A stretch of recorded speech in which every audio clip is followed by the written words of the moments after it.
Almost perfectly timed to get my off. Good morning, everybody.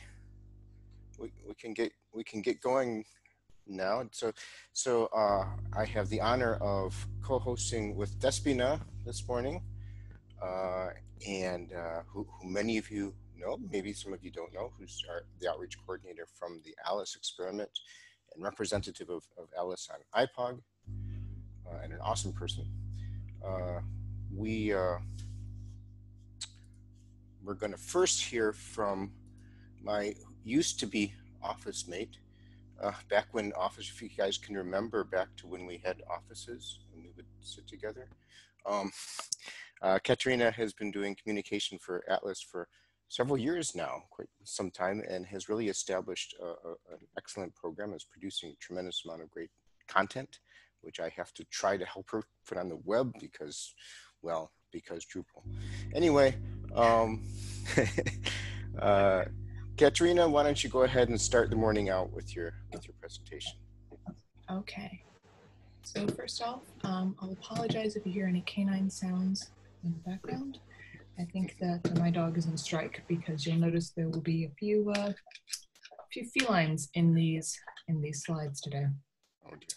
So let's see if I can get this pulled up. And sorry guys, my mouse decided to freeze. Please talk amongst yourselves. Tough morning. Try your pad. I'm on the desktop. Let's try. Okay, there we go. That should theoretically work. Oh yes, it's laggy, but it's going to work. All right. I'm curious, do we get anybody joining from Japan or Australia? Because we're all up at 8, I think, to make it easier for them. Is that way?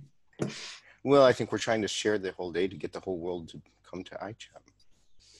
Okay, all right, so. Whoop. Okay.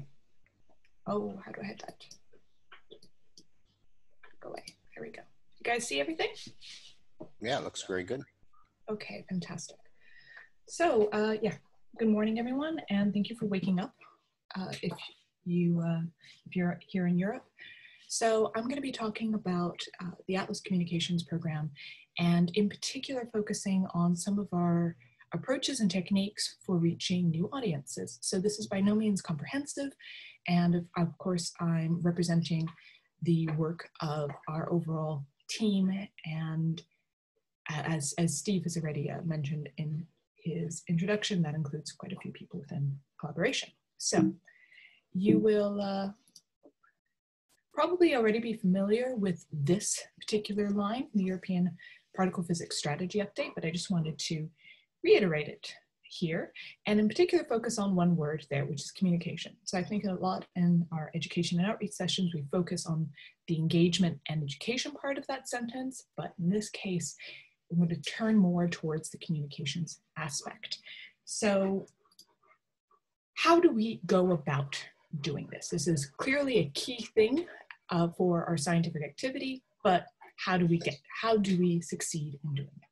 Now, I'm going to start off with some bad news, which is that it's a really difficult thing to do well, and we're working in a very difficult environment.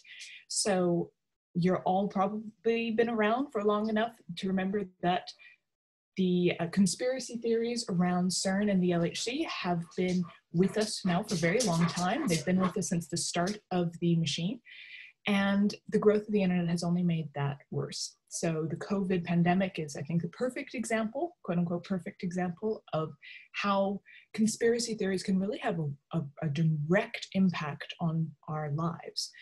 I've cited a few studies here. This one is a LSE King's College one, talking about how this pandemic is actually going to make the perception of scientists worse amongst the general public, particularly amongst young people. And on the bottom right, you'll see a very familiar site if you ever go onto YouTube and search for CERN, which is the extraordinary dominance of conspiracy theory videos about the lab there. So where are they coming from? Because I think it's important that we think that we understand that this is it's not a just kind of a random fringe thing that is not directly going to impact mainstream news. So studies, especially of COVID, because this has been a perfect, unfortunate test bed for these problems, they found that these misinformation narratives start in these online communities with extremist beliefs and then make their way into mainstream. There's actually a great plot, which I suggest you take a look at in the archive reference below, which really shows the growth from these places like 4chan into Facebook, Instagram, and then into mainstream news. So even one story can have a really negative impact on perceptions of truth in general. So with that bad news out of the way, clearly it's more important than ever that we have accurate and inclusive science communication.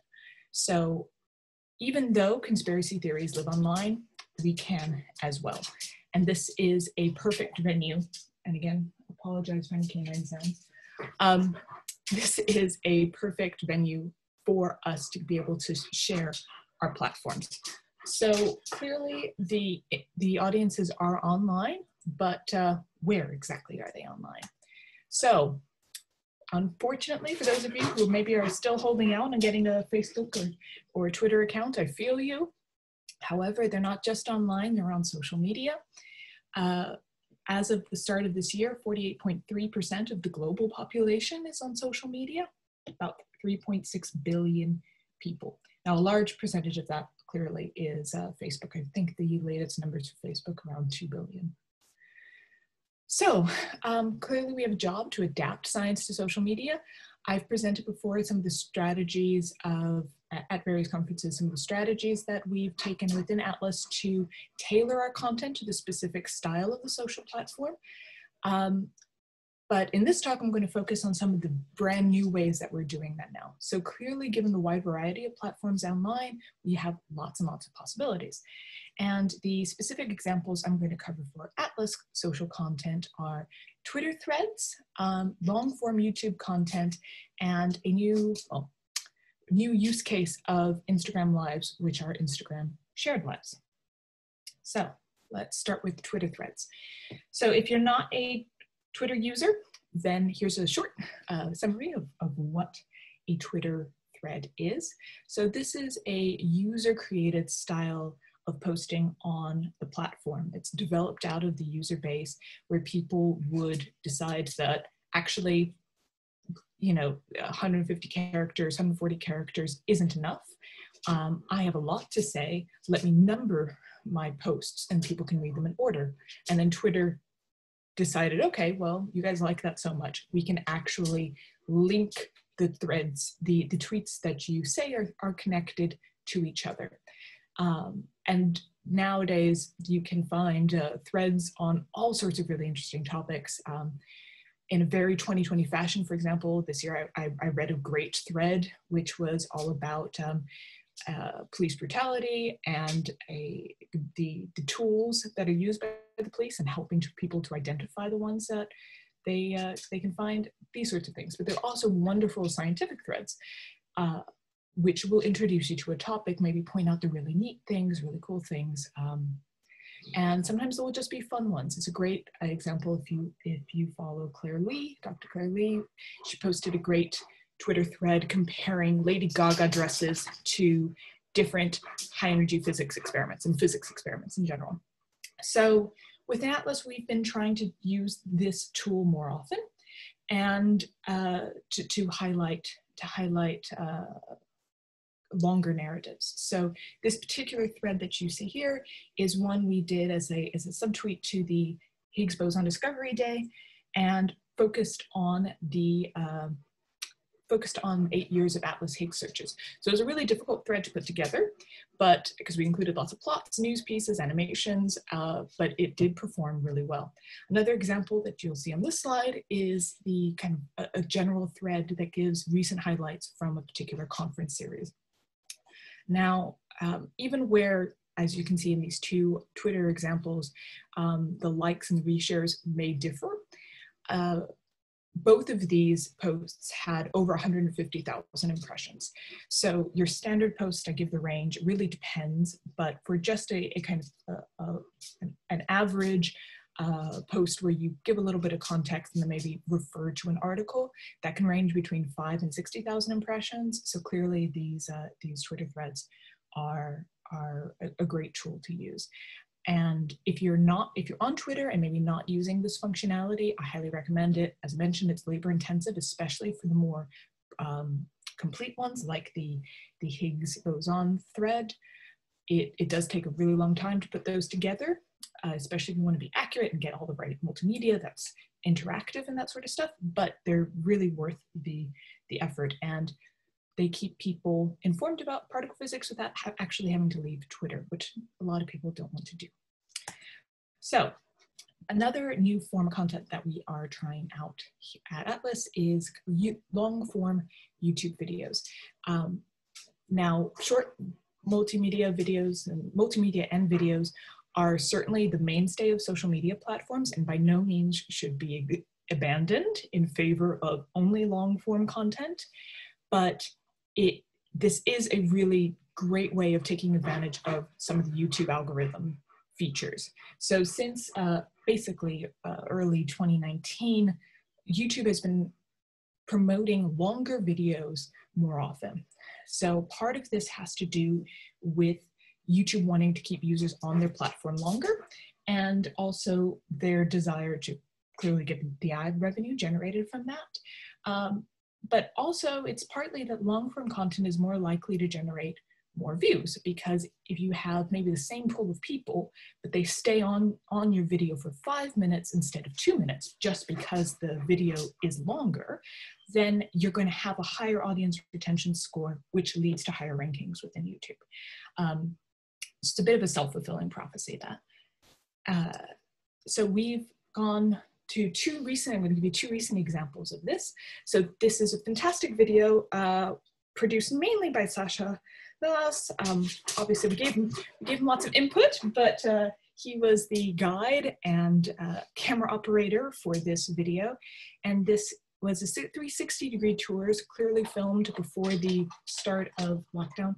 Hold on a second.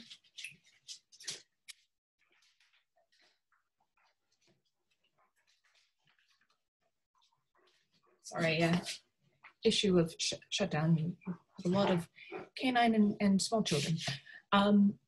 So this video is about 40 minutes long.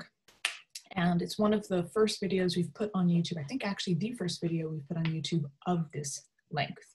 And so we did quite a few things to also boost its performance by the YouTube algorithm, such as giving it this really nice custom thumbnail, perfecting the title to be very similar to other 360 tours, adding closed captions for the full video, and of course it's in 360.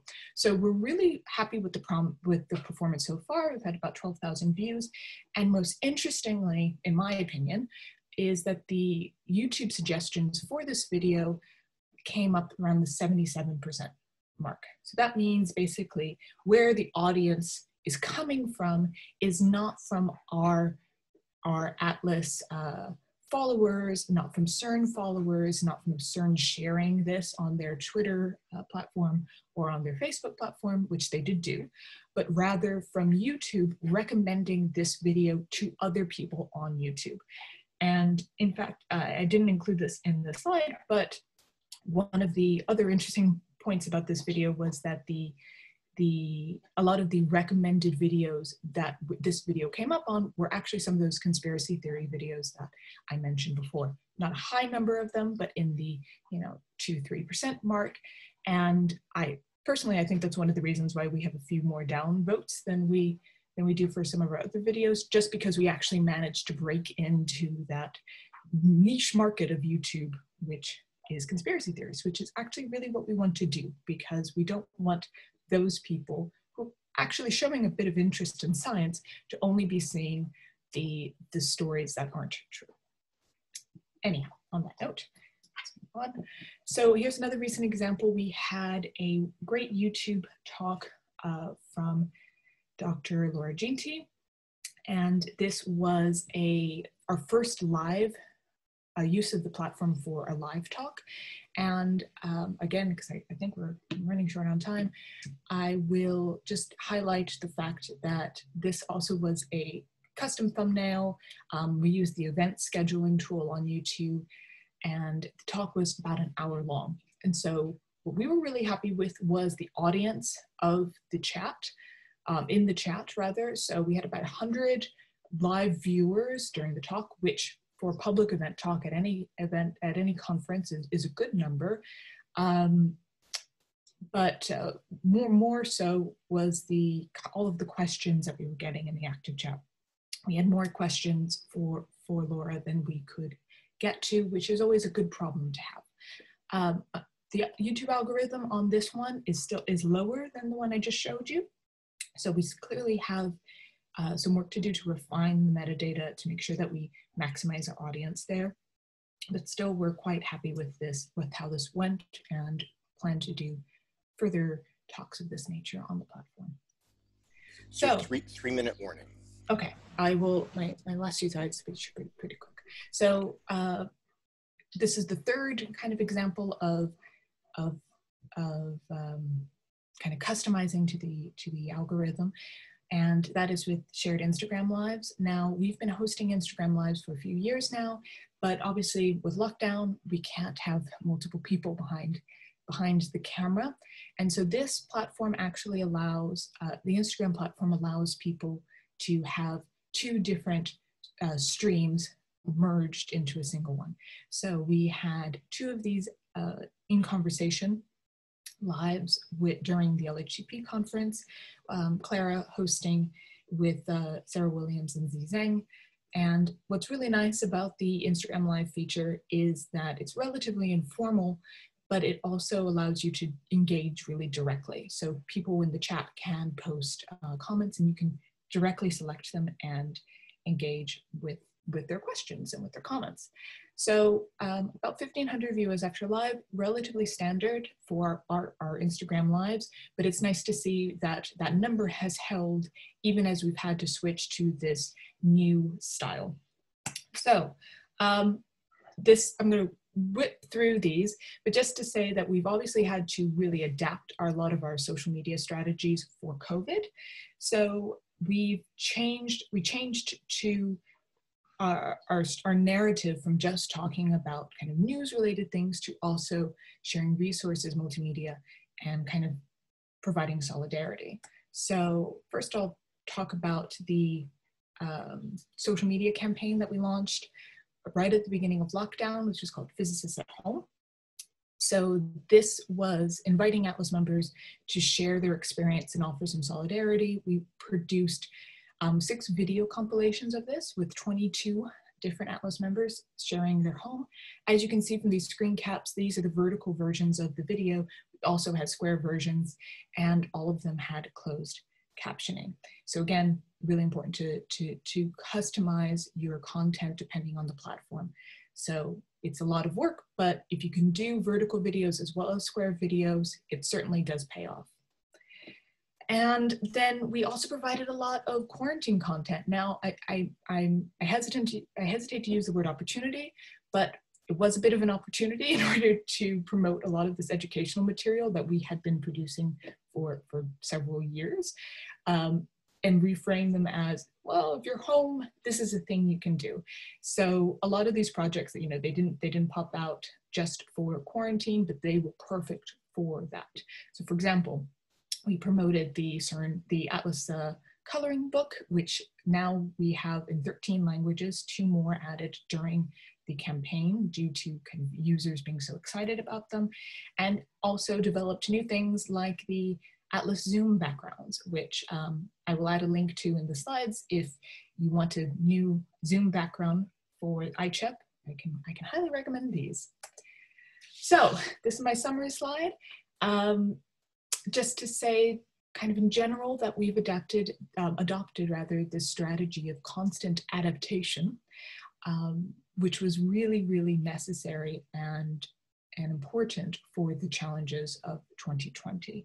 And I highly recommend, if you are on social media for any of your official channels, that you maybe take a look at the strategies we have here or ask me any questions about them, because our experience so far has been very positive. And of course, we're always looking for feedback if you have some. So give us a follow on our 4 main platforms if you aren't already.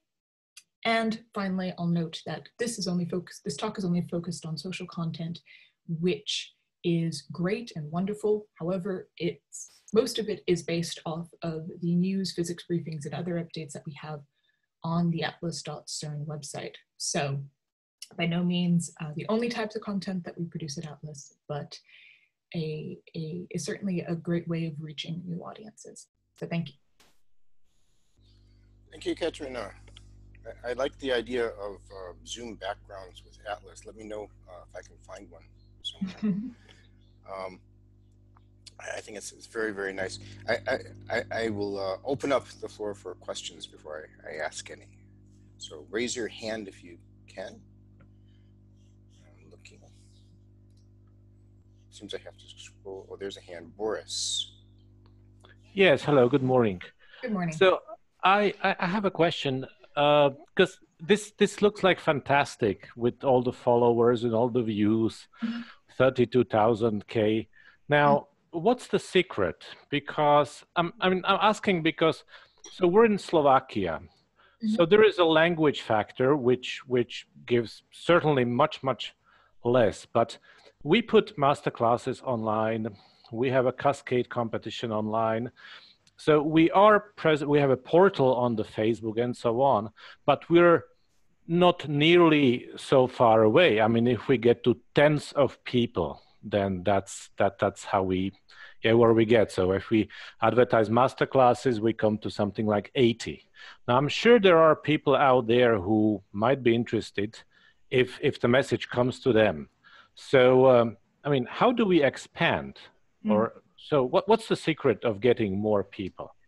So, I mean, clearly Atlas and CERN and a lot of these big experiments have the advantage of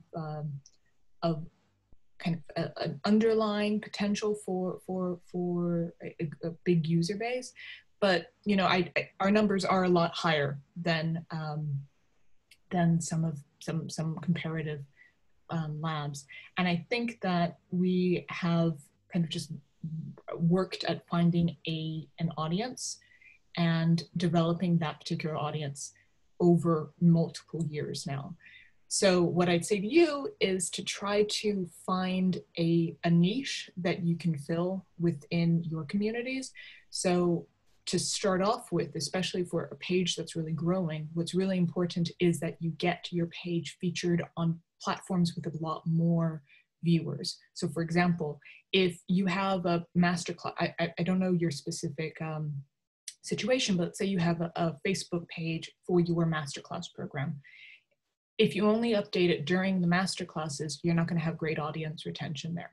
So it's important to keep the platform updated throughout the year and not just when you have something to announce. Otherwise, the algorithm's not going to want to promote your news. Also, to get whatever piece of information or post that you have featured on platforms with a bigger audience. So if you know that the university that you are working with or that is featuring your masterclass has a Facebook group as well, tell them or ask them if they can share your Facebook group to their page. A lot of the content that I mentioned well, not a lot, but a fair amount of the content that I mentioned in this talk has had reshares from CERN. And CERN has a significantly larger audience than we do. And that certainly helps with impressions and getting our message out. I'd also maybe recommend tagging if you don't have a direct contact with a university and you can't ask them to do that directly, then I suggest tagging them in the post, and then that way their social media people will see that and they may organically share your post. Does that make sense? Or did I use too much lingo? Oh yeah, no, it makes sense. So the experience is a lot of work.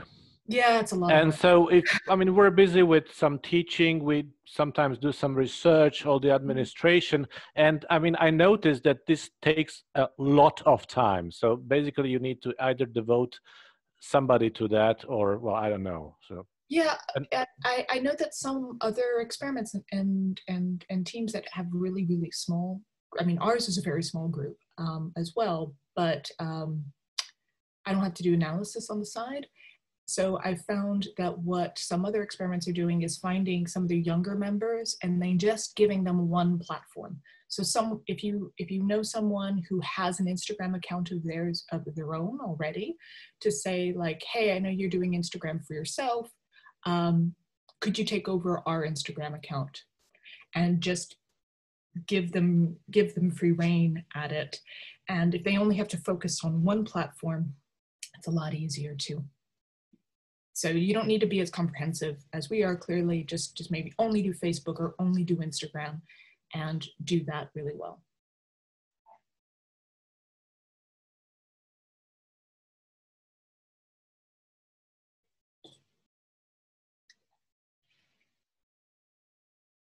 Am I still up?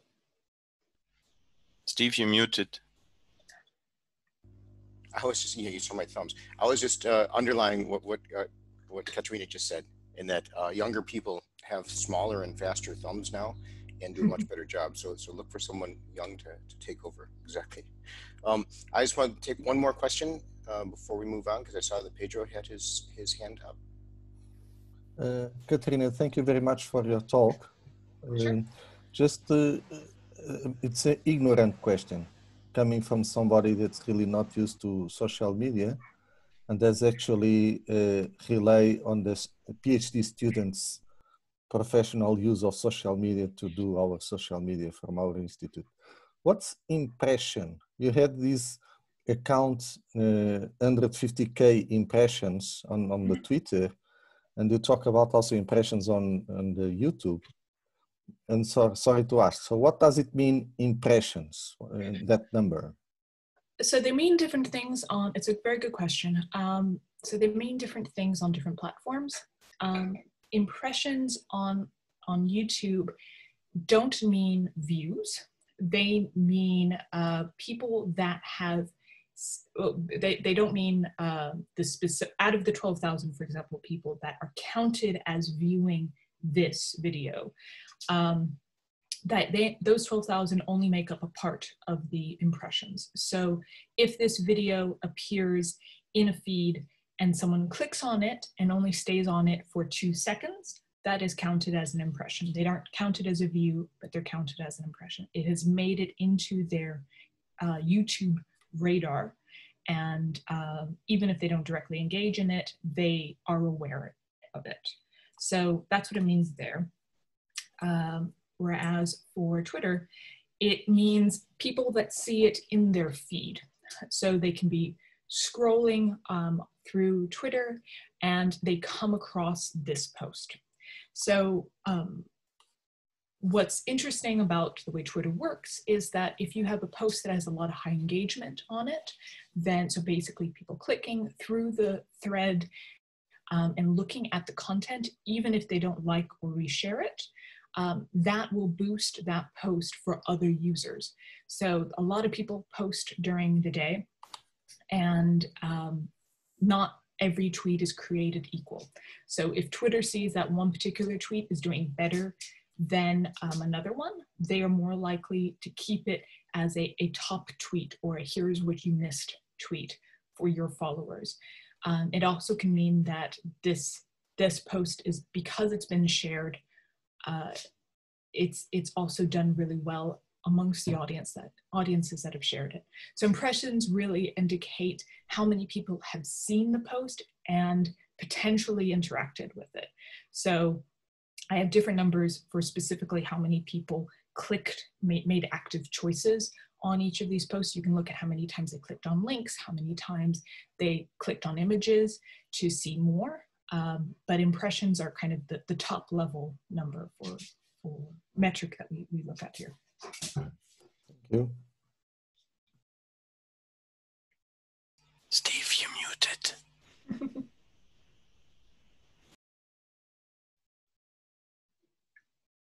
Steve, you're muted. Sorry.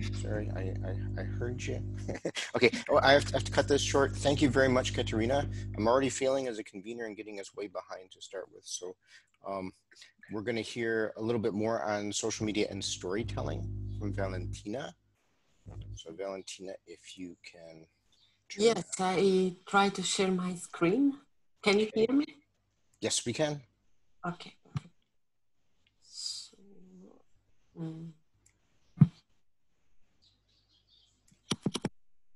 okay. Can you see it?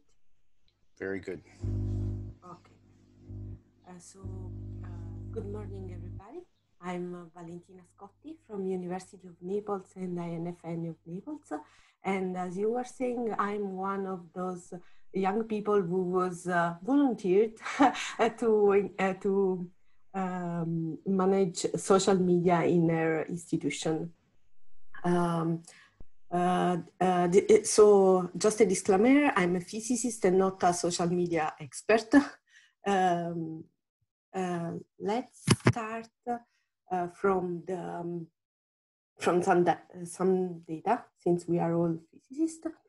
And the Global Digital Report is published every year by Hootsuite and We Are Social, and it is the equivalent of the Particle Data Book for social media marketers and strategists.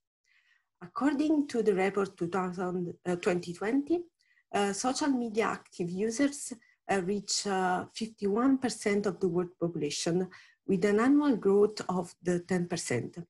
These data are even more impressive if we consider that officially children under 13 years old can sign up on social media. So we are speaking about 2/3 of the world population on social media. We can see that 99% of the users access social media through their smartphones. So we need to remember that the communication must be quick and that it passes through a small screen. The shocking truth is that nowadays the population under 55 years old, for this population, social media are the main source of news. And we have a peak around 2/3 among young people. The most popular social as a news source is Facebook, followed by YouTube. When we look at young people, a study conducted in the USA tells us that internet and social media are the primary source of science and technology information for the 81% of them. So these are all data that we need to keep in mind when we approach social media. It's clear that science communication needs to take into account these platforms. One of the main models for science communication is the public understanding of science. In this framework, the communication flows in a top-bottom unidirectional way. This model is also called the deficit model, since it starts from the assumption that the public lacks of knowledge. Thus, the scientists need to learn how to communicate with the public, and they have to consider scientific communication as their duty. The underlying idea in this model is that the more you know, the more you love it. This model failed to fulfill the expectation, and in the early 2000s, the engagement model took its place. In this model, the communication flows in two ways, and the public is now an active part of it. Scientists are encouraged to share as much as possible with the wider public, and they need to discuss in a transparent and open way. We can say that the idea is that since outside our niche we are all public, there is no separation between scientists and public. In this model, the public engagement is seen as necessary to obtain public confidence in science, to obtain trust. In 2020, social media are a big part of our everyday life, and we can look at them as tools to reach a wide and diversified public.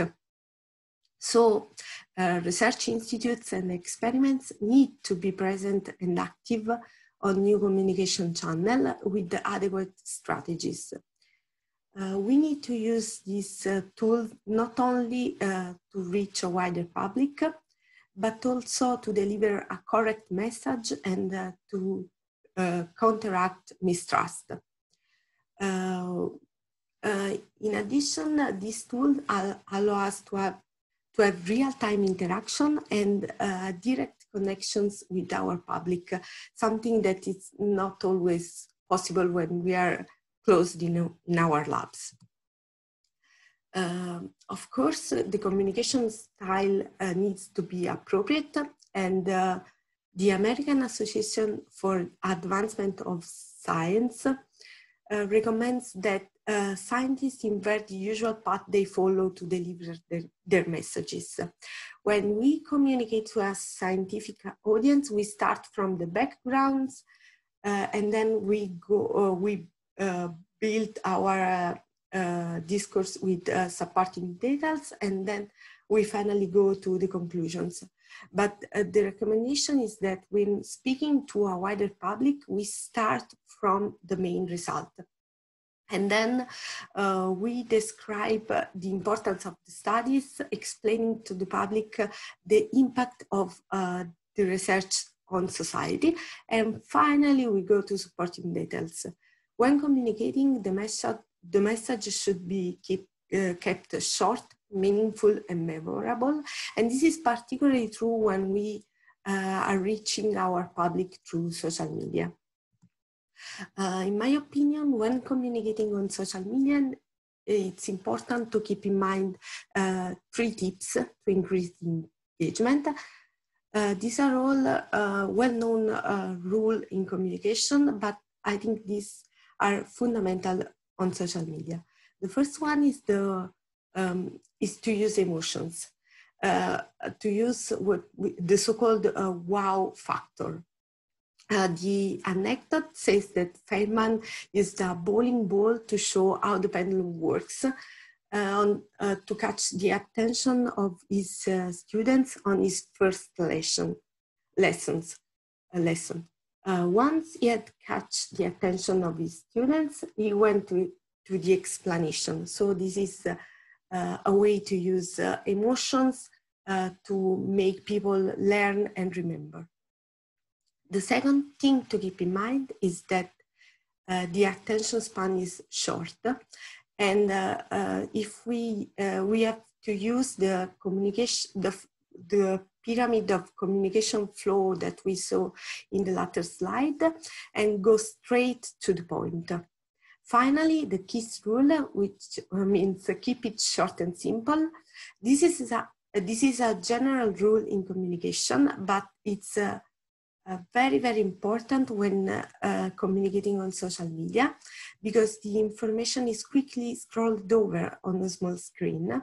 And we need to keep in mind that more or less 110 characters is the typical length of the caption showed on social media on a mobile device. So it's important to use good picture and to keep the main part of the information in the first part of the message. when correctly used, social media engagement can influence in a positive way not only scientific communication in general, but also the day-to-day job of the scientists involved, since their presence on social network can increase their network and their impact beyond the research community. In fact, there is a positive relationship between social media news and the trust in science across different societies. Social media news is it's strange for us, but it's strongly related to trust in science, more than traditional media. In addition, according to the Global Digital Report 2020, the last trend is the employer-generated content, which means that the institution is generating content. And this kind of posts are perceived to be more sincere. So each member of the institution needs to be a brand ambassador, and telling our stories has become fundamental. Due to the penetration of social media in everyday life, many scientific collaborations and institutions are present on all the social media platforms, and they recognize the role that social media play in reaching a wider audience. We can easily notice that in the last few years, there was a shift in the focus in the images. So a couple of years ago, we had pictures of detectors, and now we have mostly pictures of researchers. In the last part of my talk, I'm going to focus on my experience managing social media for the INFN of Naples. This is a division of the Italian Institute of Nuclear Physics, and it's composed by 89 people, which are researchers, technicians, and administration. And then we have 3,000 associated researchers. We decided to use social media to complement our outreach activities, which are, we are proud to say that we have a well-established outreach program. So the main aims of our use of social media are to make our research activities known to our community, to engage with young people sharing our stories and our successes, and to build awareness and personal branding, particularly in our own institute. Here you can see some of our insights on our Facebook page. We share different kind of posts. We celebrate the result of our researcher, share the work done by our technician. Nonetheless, we see a big difference when we share pictures that make our followers feel involved. During the last 9 months, we saw an increase in the number of followers, but this is not so important as the increase in our reach. Our posts are now more commented and shared. And Facebook was also important to build awareness among our researchers and our staff. Because very often we can see that people in our institute don't know what other people are doing, and this is a good way to share and build awareness.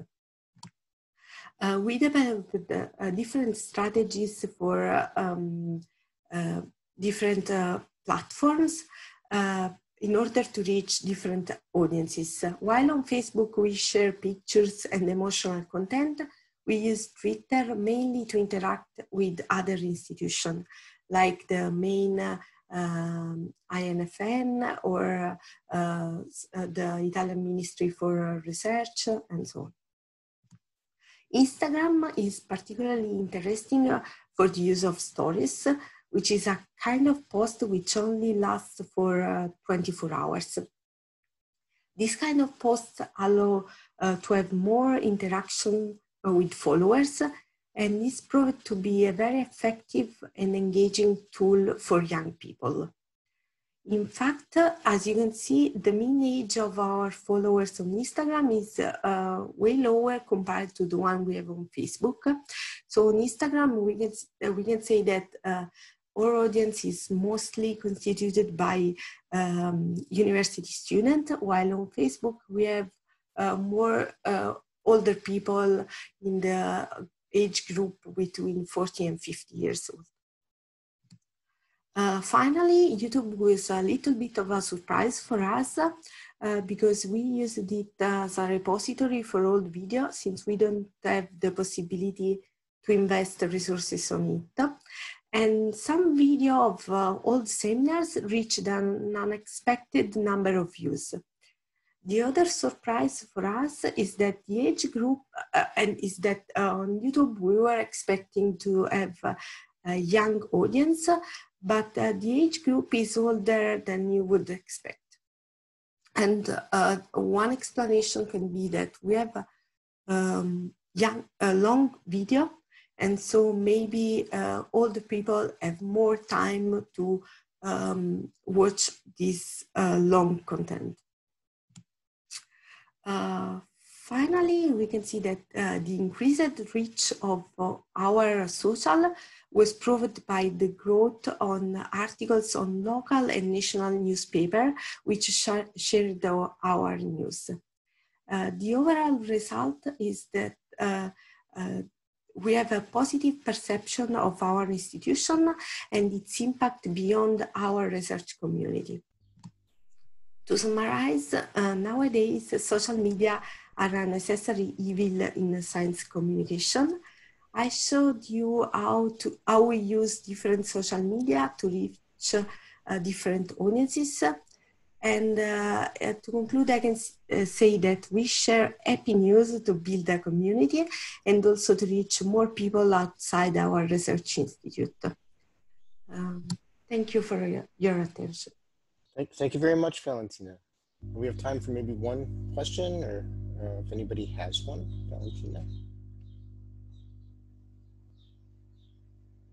Looking for hands. Anybody have a blue hand? Maybe I'll just make a comment, because it seems we see a very common thread, and it's in answer to Boris's question. You know, how to gain audience. It seems Valentina made it very clear, is you need to engage a lot. The more content you put up, and the more things which make you seem human, makes a big difference. I don't know if I'm interpreting wrong, Valentina, but No. I totally agree with you. And also you pointed out something that I briefly said in my last slide, that you need to be consistent. You need to be there. I don't want to say every day, but very often, to share your content, because the public needs to be engaged. That seems to be the case. Also, I learned early on. I tried stuff, but I'm too old for this. And if you put up, if you put up a channel and then don't engage in it, it's even worse. It's hard to build an audience again after that. It's better to only put up one that you engage in, it seems. Yeah, I agree. So it looks like you're having good success. So Boris, just have Valentina retweet for you. Help spread your audience. Thank you.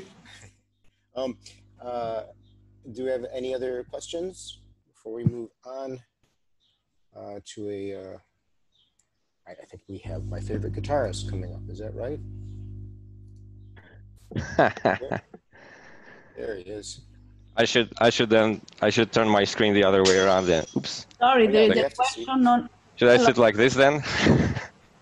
Yeah, I'm sorry, Despina, did you want to say something? There is a question on Mattermost. Question for Valentina. How much do you have to deal with trolls in your social media? But maybe you have to write the answer, I don't know. Well, we can answer. It takes 30 seconds before they hear us on YouTube, but that's okay. Sorry, I didn't catch the question. How much do you have to deal with trolls in your social media? Not so much, I have to be honest. I was surprised because, okay, sometimes it happens, but we have a well-trained audience.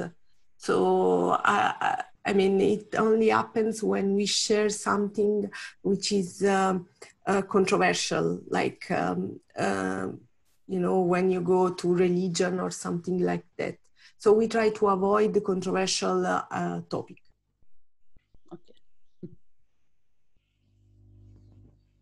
Okay, so speaking of controversy, let's head over to Piotr. And, There's gonna be, I don't know, is here. There's gonna be no controversy. There's gonna be no social media. oh, I'm disappointed. And my talk. There's hopefully gonna be slides. Hold on. Let me see if I can manage this tool. Share. Yeah. So yeah, there seems to be a keyboard shortcut to make a full screen, which doesn't work for me. Oh, come on. Can you hear this noise, by the way, in the background?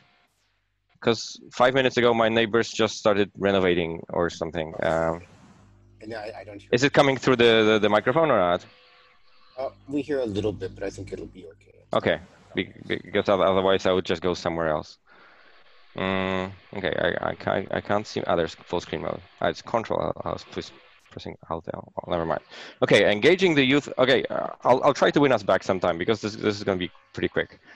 So the title is long: engaging the youth in programming and physics through an online educational activity. But really, this is going to be about an idea we had for an online course that teaches programming and physics.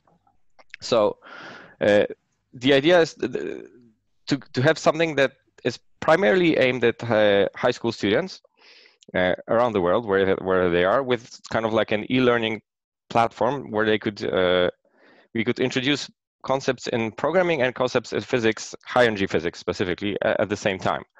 Now there's a bunch of things of this type available already that I'm sure most of you are familiar with that teach programming using some stuff as an excuse that kind of hooks people. So using, I don't know, if you go to code.org, you can learn basic programming concepts in environments that relate to Minecraft, Frozen, Star Wars, and things like that. So you can either like these things and learn coding, or you can learn coding and also be exposed, by accident, be taught about Minecraft or Star Wars if you didn't know them.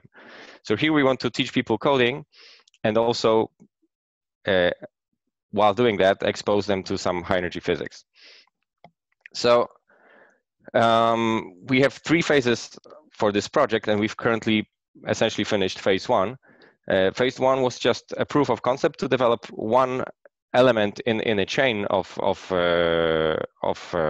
let's say lessons or tasks, one step of the tutorial that can be used on its own, but it was imagined as a part of a chain.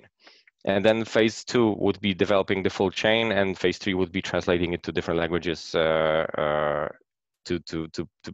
make it more global.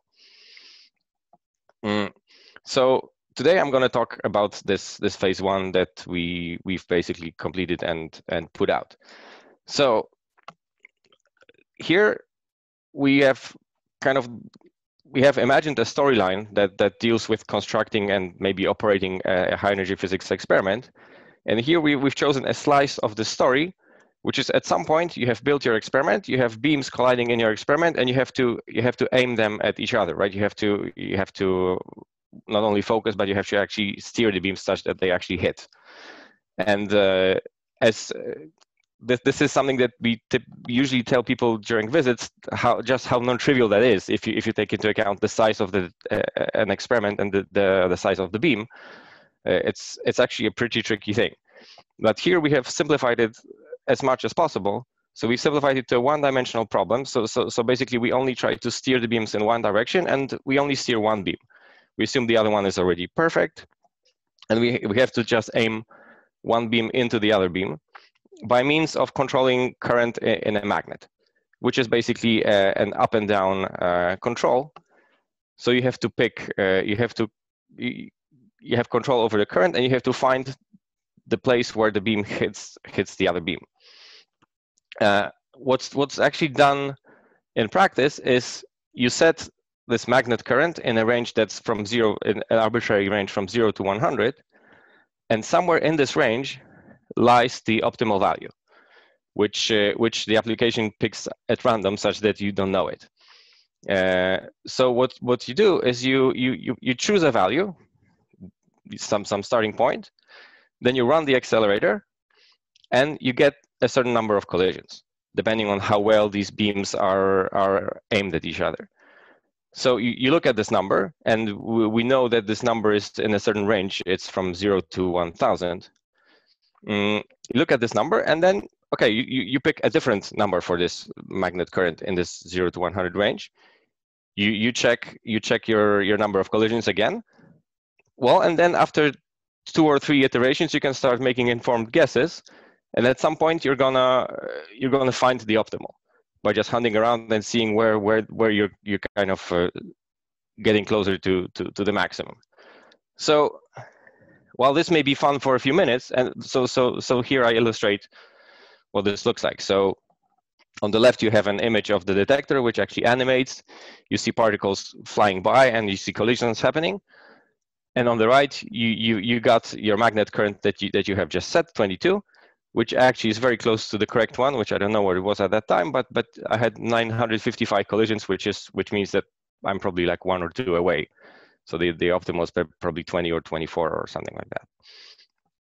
But this may be fun for a few minutes, but then of course it's only that. But that's what we call the easy mode. But we have also built in something that we call the advanced mode, which is really the main part of the exercise. Because in the easy mode, there's no actual coding. You're just setting magnet current, running the experiment, and that's it. But this is meant as a reference for the advanced mode. Because in the advanced mode, you're supposed to actually write a piece of code that does this whole operation for you. So this code has access to the number of collisions that happened in the accelerator, and it keeps running these collisions for 50 iterations. And the task of this code is, in these 50 iterations, to try to find the maximum. And the idea here is such that if the user has done it a few times themselves, they can try to reproduce, like try to distill their thought process. How were they exactly, based on what were they making their decisions when they were looking for the maximum? And then try to codify this into a series of basically conditional statements, which is what this little piece of tutorial is trying to teach. How to codify your thought process into an algorithm containing conditional statements and variables, essentially. So the difference between the easy mode and the advanced mode is just summarized here in this little diagram that I made. So the easy mode starts when the application picks a random number for the correct value. Then you can set your magnet current, you can run the collisions, you can check the number of collisions that you got, and then you go back, you set your magnet current again, run your number of collisions, check number of collisions until you get to the point where you've got 1,000, and then you're done. Then you can pick another random number and play like that, but as I said, that's probably not very exciting for a long time. And now in the advanced mode, it of course starts with choosing a random number, then the algorithm is initialized, and then the algorithm is executed. Now, just to show you what this means, that the algorithm has 2 blocks. So one is run at the beginning, which is called user init, and then one is basically looped 50 times, such that you can, I don't know, initialize all your variables to the numbers that you want and things like that. So you start with the initialize step, and then the algorithm is executed, then the collisions are run, and then the application goes back to your algorithm, executes it again, runs the collisions again. So the algorithm gets the new version, the new number of collisions after whatever it chose as the magnet current. And this is done 50 times. And after 50 times, you get a score, which is the sum of the numbers of collisions you got in these 50 iterations. So what basically matters is whether you got to the optimal point and how fast you got to the optimal point, because you're summing all the numbers of collisions in all iterations. So if you took long, then in the beginning you're not going to have a lot of points. So this is all done in using Google's Blockly open source library, which is usually used in these types of things, which is basically a visual code writing tool. And here I just show you a very simple algorithm that essentially completes the task, which it basically has it decides on a step that it's making in searching through this 0 to 100 range. It stores the numbers of collisions it had in the previous iteration in a variable, which is called previous. And then it keeps walking, sort of increasing the number the current number in the magnet by this step. And if it suddenly sees that the number of collisions is dropping, so the number of collisions it got now is less than it had in the previous iteration, it changes the step to the other direction. It multiplies it by -half. So basically it turns around and makes the step, well, half. It makes a step shorter. And like this, it walks back and forth.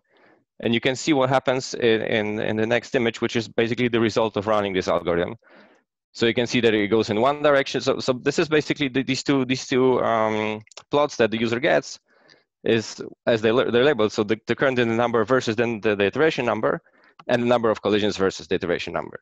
So you can see that the algorithm goes by 10.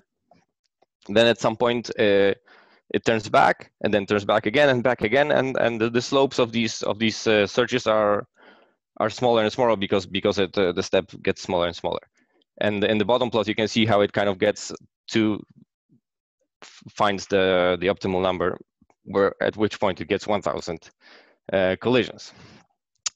So this score that you get is a good measure of how well your algorithm has done, but it's not perfect because it depends on the initial value.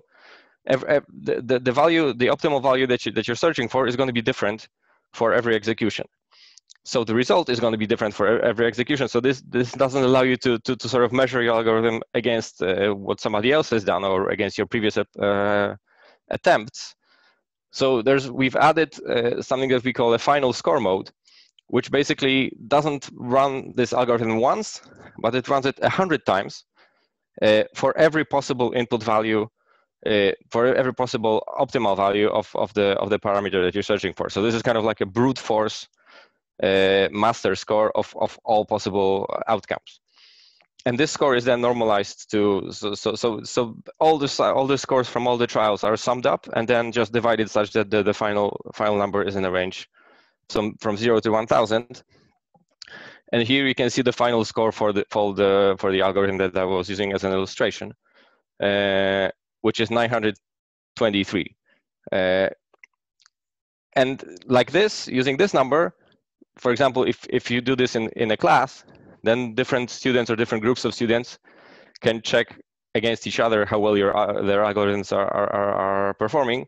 Or if you're optimizing your own, you can also check if you're making it better or worse. So we've done a few tests of this phase 1 exercise. This is I believe I didn't put the date here, but I believe this is a year ago. Students from Riga Technical University came to CERN, and while they were there, we grabbed them, we put them in a meeting room, and we made them play with this exercise, which they quite enjoyed. You can see at least the ones that we chose for the photos are well, some of them are smiling, but they're interested, and they are actually writing code, and they're competing against each other, and they're enjoying it. So they gave us some useful feedback. We've fixed some things, improved the application since then. So what I'm showing you today is already the improved version. So future plans.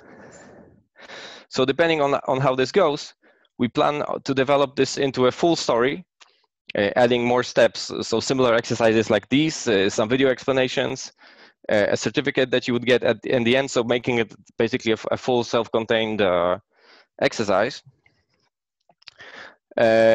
Now, before we do that, this part is out, you can we are currently hosting it on a certain server. So if you click on this link, you'll go directly to the page where you can write an algorithm for yourself and see how well you did. And we, of course, we would appreciate any feedback that we can use in developing this further. Thank you. Thank you very much, Pio. That looks very, very interesting. I love the competitive aspect. That just always makes kids learn more quickly and to enjoy it. Yeah, I think that's important, right? To engage them. Yeah, it's and the fact that you have a couple of steps, even if you can add steps of complication, that is rewarding as well, because you see that you've achieved a certain level and move on. So I think it's very, very nice. Are there questions? Let me make sure I can see hands. There's a blue hand, Pedro. Hello, Piotr. Thank you very much. Maybe I didn't understand well, but it sounds very much like guess a number from 1 to 1,000, or is the random number can be real number instead of integer? No, the number is integer, but the number of collisions that you get depends on how close you are. No, yes, but then if it is kind of a game of guess a number in 1 to 1 0 or 1 to 1,000, you should get it in 10 steps with your algorithm, with a half. Well, depending on where you start and depending on where the number is.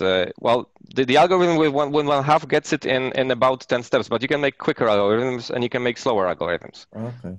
The point is, I mean, that one was the simplest one that came to my mind back when I was debugging the whole thing. But even tweaking with the size of the step and changing the 1/2 to a different number can get you a faster one. Okay. For example, so you can fine tune it by almost by Monte Carlo, by just changing the numbers a little bit and seeing if the final score goes up and down. You can tweak it without thinking. I mean, you can just fine tune it by experiment, basically, just randomly changing numbers and seeing if you're increasing. But people are coming up with many different kinds of algorithms. I mean, simpler ones are just scan from 0 to 100, and then you have to teach your code to, for example, stop when it's got the optimal number and not keep going. So the idea is to introduce very simple programming concepts to people who have never seen these things. Okay. So even teaching your algorithm to iterate from 0 to 100 and then stop when you've actually hit the optimal point and not keep going is already something that this can teach. But the number you have to guess is from 0 to 100. I thought it was 1,000. So no, the 1,000 field is 0 to 100. Yes, 0 to 1,000 is the possible. We've normalized the number of collisions, the results that you're getting between 0 and 1,000. Okay. It's all a convention, of course. Thank you.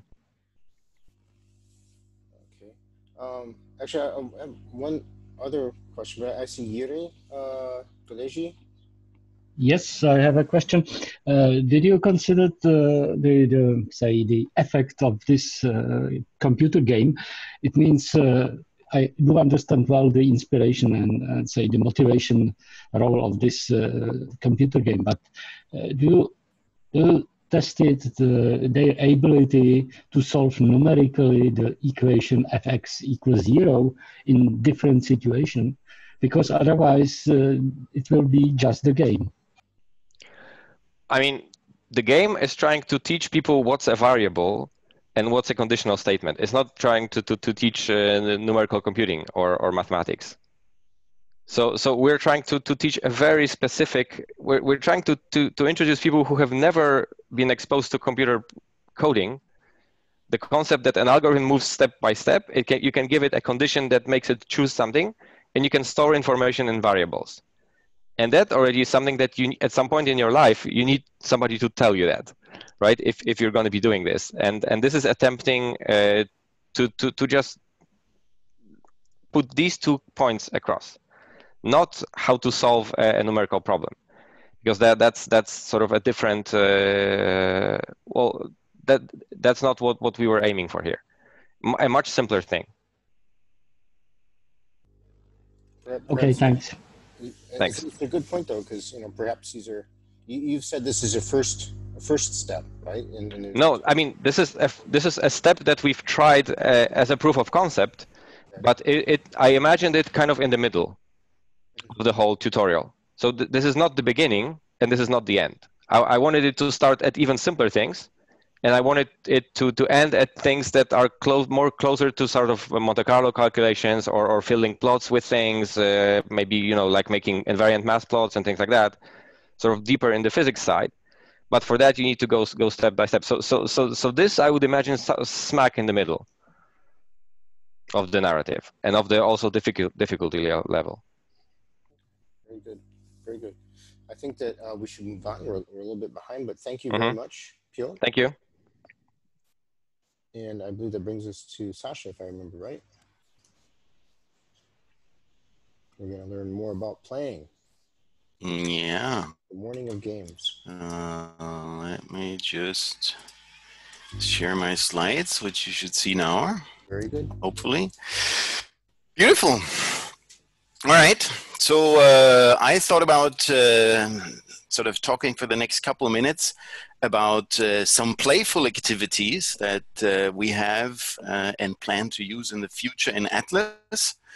Though already note here, at least the 4 main activities that I'm going to talk about, they're not actually necessarily Atlas specific, so they can be used essentially by anyone doing particle physics. But this is sort of a bit of an experience of what we tested and tried and what worked well. So we thought it might be worth showing them and sharing them with you. Oops. All right. So first, a few words, why sort of going this playful way. So the idea is, as discussed several times before, and in other sessions, we are trying to sort of reach a very diverse group of people. I mean, we're trying to reach people, and this is maybe a good way, that we don't typically reach. So this is what I say, sometimes it's hard to leave our bubble. So we want to reach new audiences, and there's some really nice approaches that we've also heard about already, like going to festivals, not physics festivals, but music festivals and things like that. And maybe some of these activities would actually work there really, really well. Anyway, so the idea is also that we sort of have some activities that are sort of eye-catchy, so that catch some attention, and that at first sight might not even look like, or will in many of these cases not look like particle physics, but yet they can be very good in getting people to talk to you, and then sort of using analogies between the respective activity and particle physics, so they can learn something. And then, as usual, if you enjoy doing it, if it's a playful way, then you also remember things more easily if you can use all your senses and things like that. So it's a way of reaching new audiences and getting our message, what we're doing and how we're doing it, across in a very different way. And it also teaches a few other things. So if it's a playful or a competition, as we just heard from Piotr, discussed afterwards, we also have some competition aspect in some of these. That is also something that motivates and makes people remember what they did and what they learned, hopefully. And last but not least, people doing these activities, so us physicists and science communicators, should also have some fun. And I think that's also the case for some of the activities. But let's dive in. The first one I have on the list is making a splash. That's at least what it was called. And the idea is to learn something about momentum conservation, about collisions, about why they have to be high energetic collisions, and also, again, connecting back to the previous talk, about the challenge of making particles collide in the first place. And all that, that's at least the idea, is done by throwing water balloons. So it can get very wet, but it can also get very educative. And I'm also always going to say, show a few pictures on the second slide. So here's just sort of the overview. And this was originally sort of developed by people at Triumph. The posters that you see on the right that we developed along with the activity to sort of give also the guides or the hosts, the volunteers, sort of some material at hand to make these bridges between, in this case, the water balloons and the protons in the end. We created some material. If you click on those, on all of the slides, you can get to the CDS entries and find the material if you want to get soaked, for example, for this activity. Anyway, so what did we do? Obviously, we needed a lot of water balloons and water to fill them with. We also prepared a pool that turned into a particle detector, or a target in that case more specifically, which we use sort of this nice simplified detector display and put it on the ground. You'll see it in a second. The posters we made for the open days last year at CERN, they were mostly made by Heather. And as I said, they sort of guide sort of the activity and the volunteers. All right, and then just to give you an idea, so on the top left, you see a little bit the setup that we have, or had at least at the open days, for example. So we had the posters up, and then the guides could use those. And you see this pool that I was talking about, that then, as you see in the middle two pictures, people of all ages were asked to throw water balloons. And then you can talk about things like, well, look closely how high the water splashes or how wide it splashes. And then do it with different energy. So put a little bit more momentum in your water balloon and see how things differ. Or the bottom left, climb up a ladder and let it fall from a higher, well, altitude is maybe exaggerating, but higher height, to see the difference. And then, as I said, you can also develop that to be more sort of challenging if you want. The two pictures on the right, they actually show people trying and in the top succeeding to throw balloons onto balloons. You lose a lot of balloon protons in this process, but so it is in reality to some extent. So you try again. But it happens once in a while. And again, as I said, the main thing is that if you have sort of an engaging guide, volunteer, then they can make all these bridges and connect this sort of playful picture to the real life challenges and the real life physics that we have at the LHC. All right, that was the first one. So from getting wet, we go to getting not hungry. What's the opposite of hungry? We're getting fed. Proton cookies. So this was developed by Catherine and Katie mainly. The physics cakes you may know and might have also heard or will hear at ICHEP. And here the idea is that we invite visitors or the public to build a proton using candy corks and glue on icing to learn something about well, the proton, obviously, it's building blocks, so to say. So quarks, gluon, you can talk about the strong interaction, the binding energy that holds these particles together to actually form a stable proton. And from that, you can sort of move on and talk about why and where protons matter for us and what is so special about sort of colliding, for example, the whole cookie instead of colliding just an elementary chocolate particle. So it's a really nice activity. And again, at first sight, it just creates attention. And at first sight, it doesn't really look like a particle physics activity. So people are maybe more open to just join, see what's going on with the cookies and the candies there. And while they're building their sort of own little edible proton, you can talk about all the nice physics that we're doing and again, build these bridges. Right, so what did it take? Again, this is something we tried, I would say, really successfully at the open days, for example, at CERN last year.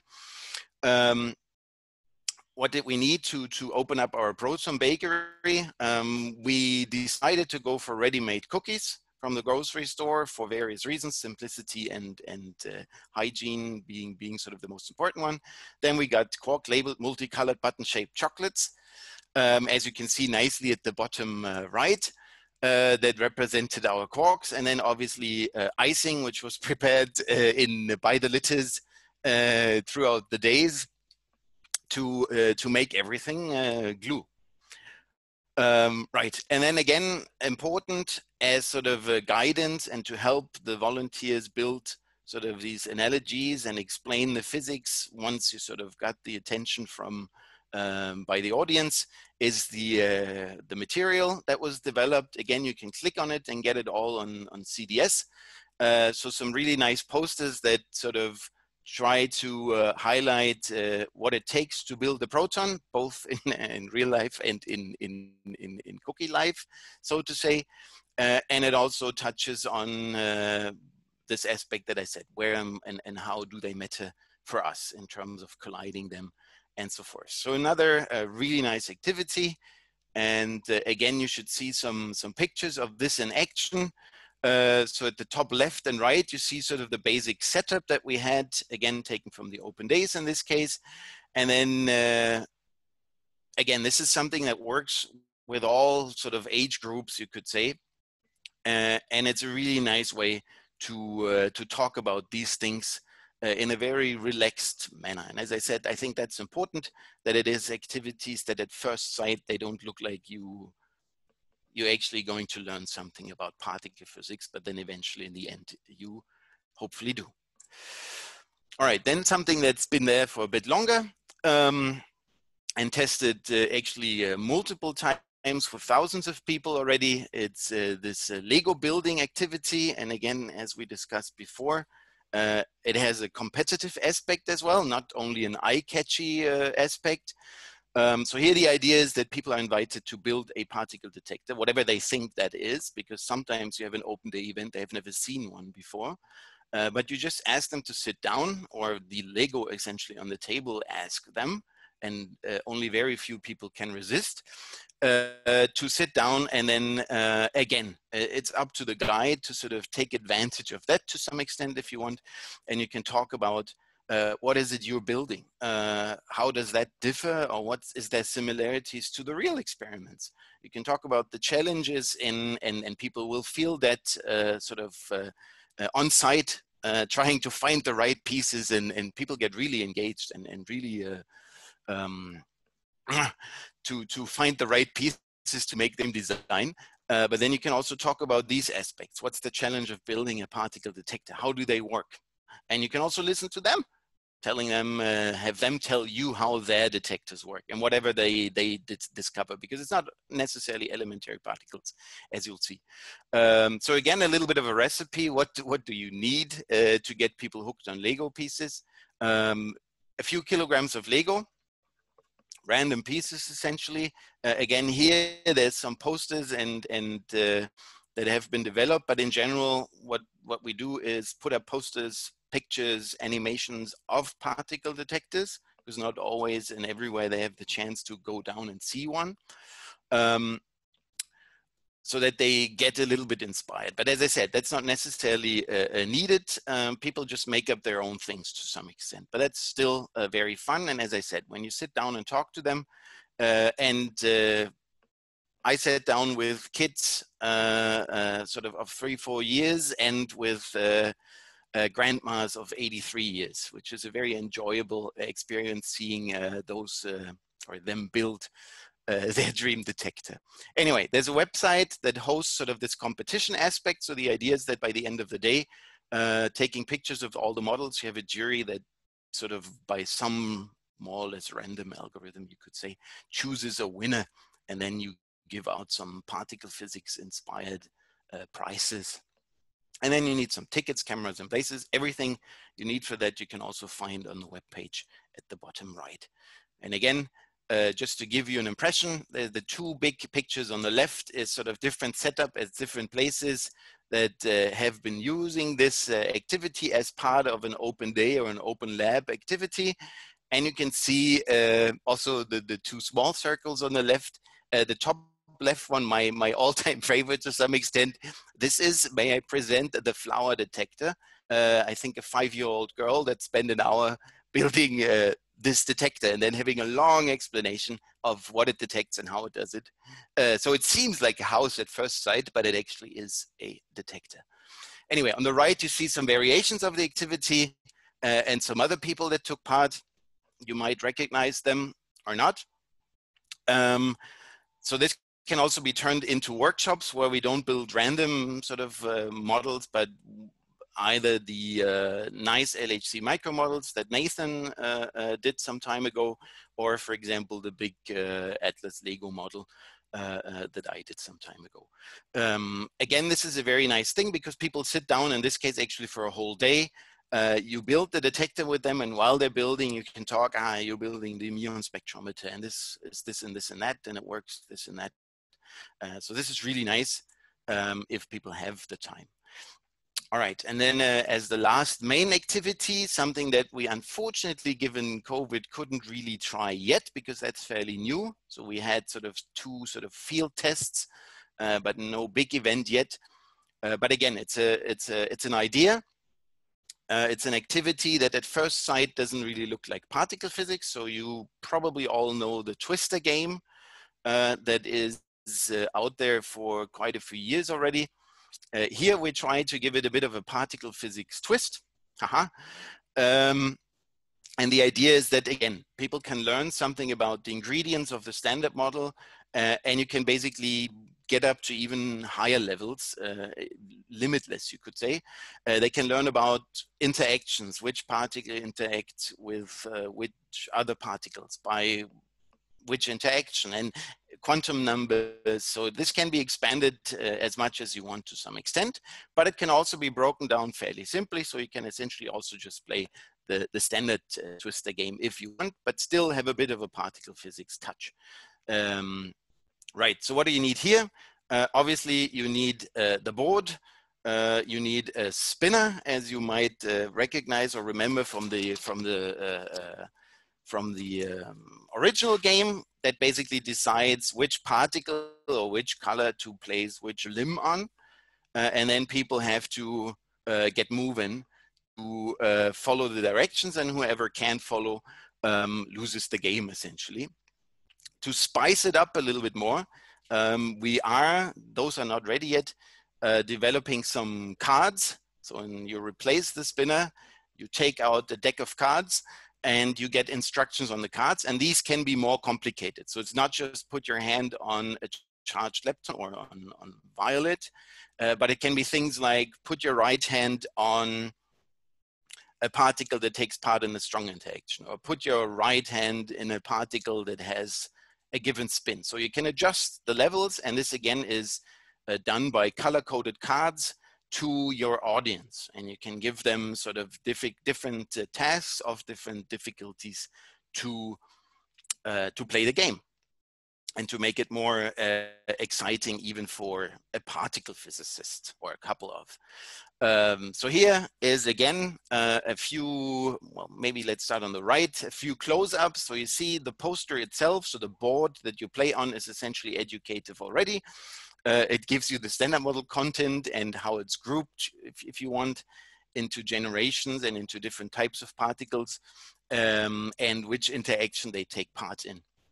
And at the bottom, you see these cards with 3 examples of different difficulty level. So green is easy, and red is a bit on the hard side. And then obviously, as I said, we did a few small scale tests so far with some beginners, PhD students, and some expert kids. And it works for all of them by adjusting the level of difficulty, as I said. So here we're looking very much forward to testing that actually in the field, so to say, maybe at one of these music festivals, if they ever gonna happen again. Let's be optimistic there. And then to give it a bit more of an Atlas touch, just to mention them again, this has all been sort of real life. You don't need a computer to play a game. Sometimes you have to remind people of that. Here we're getting a bit more to other things, more Atlas specific, as I said, but again, playful approaches to learn something about particle physics, about Atlas in this case specifically. Atlas Rift, there was also a talk yesterday about that, so virtually exploring the detector. I'm showing it here because also that is something that you can do really nicely at a public event, for example. So even if you don't have the glasses, the VR glasses, you can use it on a screen and have people sort of explore the experiment and the site. The same you can do in a more playful, even more playful approach with Atlas Craft, where you take advantage of the well-known Minecraft universe, where you can explore CERN. In fact, the whole half of the JEX area, I think, the whole CERN complex and the Atlas experiment in Minecraft. And this is actually not just walking around and looking at it. There is real sort of educational content. You can understand how the detectors work. You can make experiments where they sort of hide chips running around as particles moving in the detector. So this is really, really nice. You should have a look if you haven't seen it yet. And then last but not least, something you can do at home as well as at a public event, for example, is the coloring book that Katharina mentioned this morning already. Which again is a very nice way of getting people's attention. It's also something you can give them as a takeaway so that they get reminded of the event and of your experiment when they're home and sit down to basically color a particle detector. And while doing that, again, they can learn something about the collaboration, the physics, the goals, and the experiment itself, obviously. All right, so once you're allowed again, why not go out and play some outreach? Very good. Thank you very much, Sasha, for that comprehensive view of all the games that we can play. I particularly like we've all brought up several aspects of playing through this morning.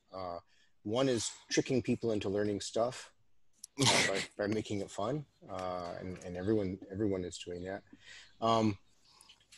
You brought up something. A different aspect, which is really nice pedagogically, is getting the player who isn't the expert to describe what they're doing, and that's that. You know, people in pedagogy, of course, you've used this forever, but it's really nice to see that with build your own particle detector, for example. And that also, just to add, I mean, that is really nice because that also makes it much, I think at least, and what I hear from people taking part, makes it sort of easier for them also, right? Because they talk about what they did in their world, so it's easy to understand and it's easy for them. But then you can easily build bridges and talk about, okay, that's a nice idea, but it works different for us, or this is an analogy, so this actually works the same way as it does for us in a way, and that makes it understandable at an easy level, I think. And this is what people like about this, I think, at least. There's no comprehensive large-scale studies, obviously, for these things, but sort of the individual feedback that we get.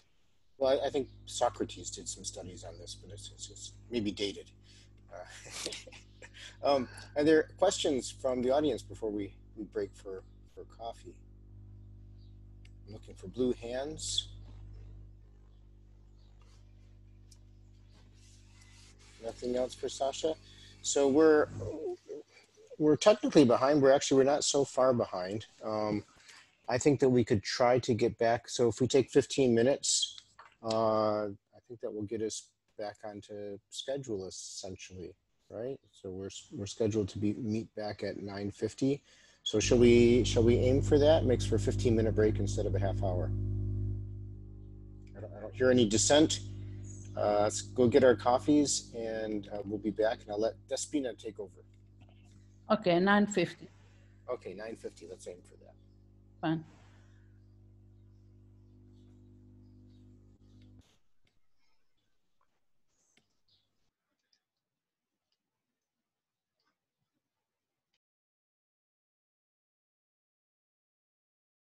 part of this third session on outreach and education. So we have four talks, all having to do with education. And we start with Benedetto, who will tell us about the education initiatives in the experimental area of the Trento Proton Therapy Center.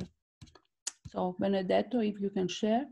Okay, good morning everybody. So I will share my slide.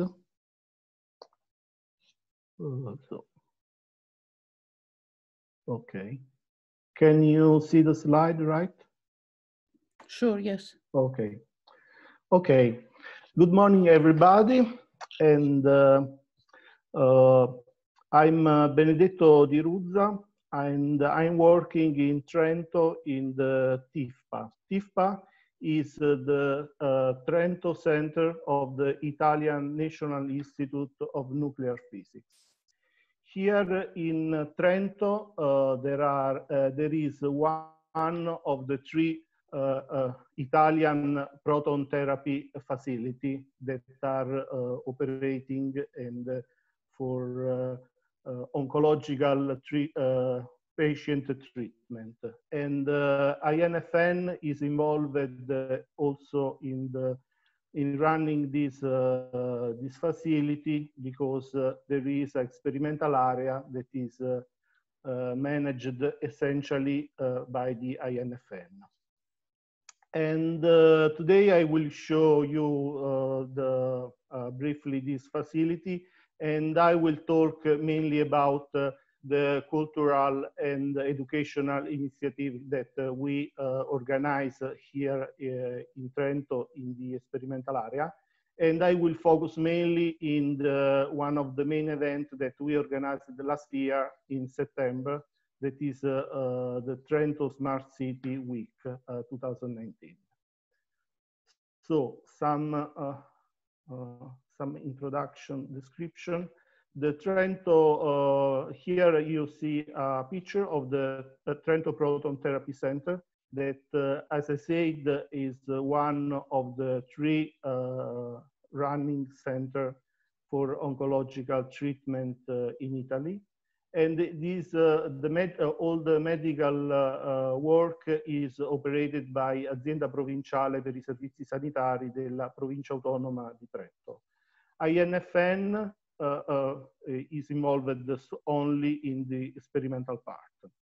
All the facility is equipped with 2 gantry rooms for the patient treatment, and one room that is completely devoted for biophysics and physics, sensor testing, electronics, all test beam experiment essentially. The clinical activity started in only in 2014, and in the first 5 years of activity, more than 1,000 patients coming from all Italy were treated in the center. Since the beginning, the experimental area was available for all kind of experiment. And essentially, the experimental area can use the proton beam in the late evening and during the night when there are no patients that have to be treated. So the beam is shared between the medical activity and the experimental activity. I will show you some picture of the gantry room that is the place where the patients are treated.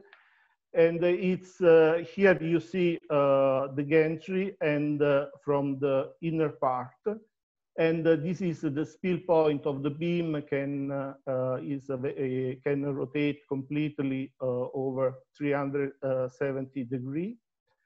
And this is the location where the patients are located for the treatment. All the facility, the gantry, and the accelerator was realized by the BA Corporation, that is a private company. And this also all the beam maintenance is in charge of the ADA. In the next slide, there is an overview of the experimental area that is the part of the facility that is operated directly by the TIFPA INFN. And as you can see, is a typical beam test room where there are two lines available, essentially two identical lines that we call 0 degree or 30 degree, and these are used for biological experiment on cell or test on all kind of sensor, mainly silicon sensor and electronic test on electronic elements. The proton energy available in all the facility is relatively small compared to the LHC, but it's the typical proton energy range that is used for a medical facility. And because the cyclotron used to produce a proton for both the experimental area and the two gantry is able to produce proton with 230 MeV and is working at the fixed energy. But the energy then can be degraded up to 60 degrees. So the range of energy available, proton energy, is from 60 to 230 MeV. And this is the typical energy range that is used for oncological treatment. The Smart City Week event is a few days event that was organized in the last 3 years by the local administration, and essentially is a way to get involved with all the people in all the new technology that are present in our life. So the idea is try to give to all the people a kind correct instruction for use, for an effective and correct use of all the new tools that are app, social network, online service, etc. So also TIFPA took part at this event, simply organizing some tours inside and the demonstration session in the experimental area of the Trento Proton Therapy Center, and was our way to demonstrate how advanced technology is present in our everyday life, and we want to show how these tools are the tools that are used by researchers in building all the future technology. We were lucky because exactly in that period, the period of the event, few days in advance, there were also an accelerator shutdown for some work the maintenance work, and so was possible to organize also tour in some area of the facility that generally is closed to the general public due to the high radiation level.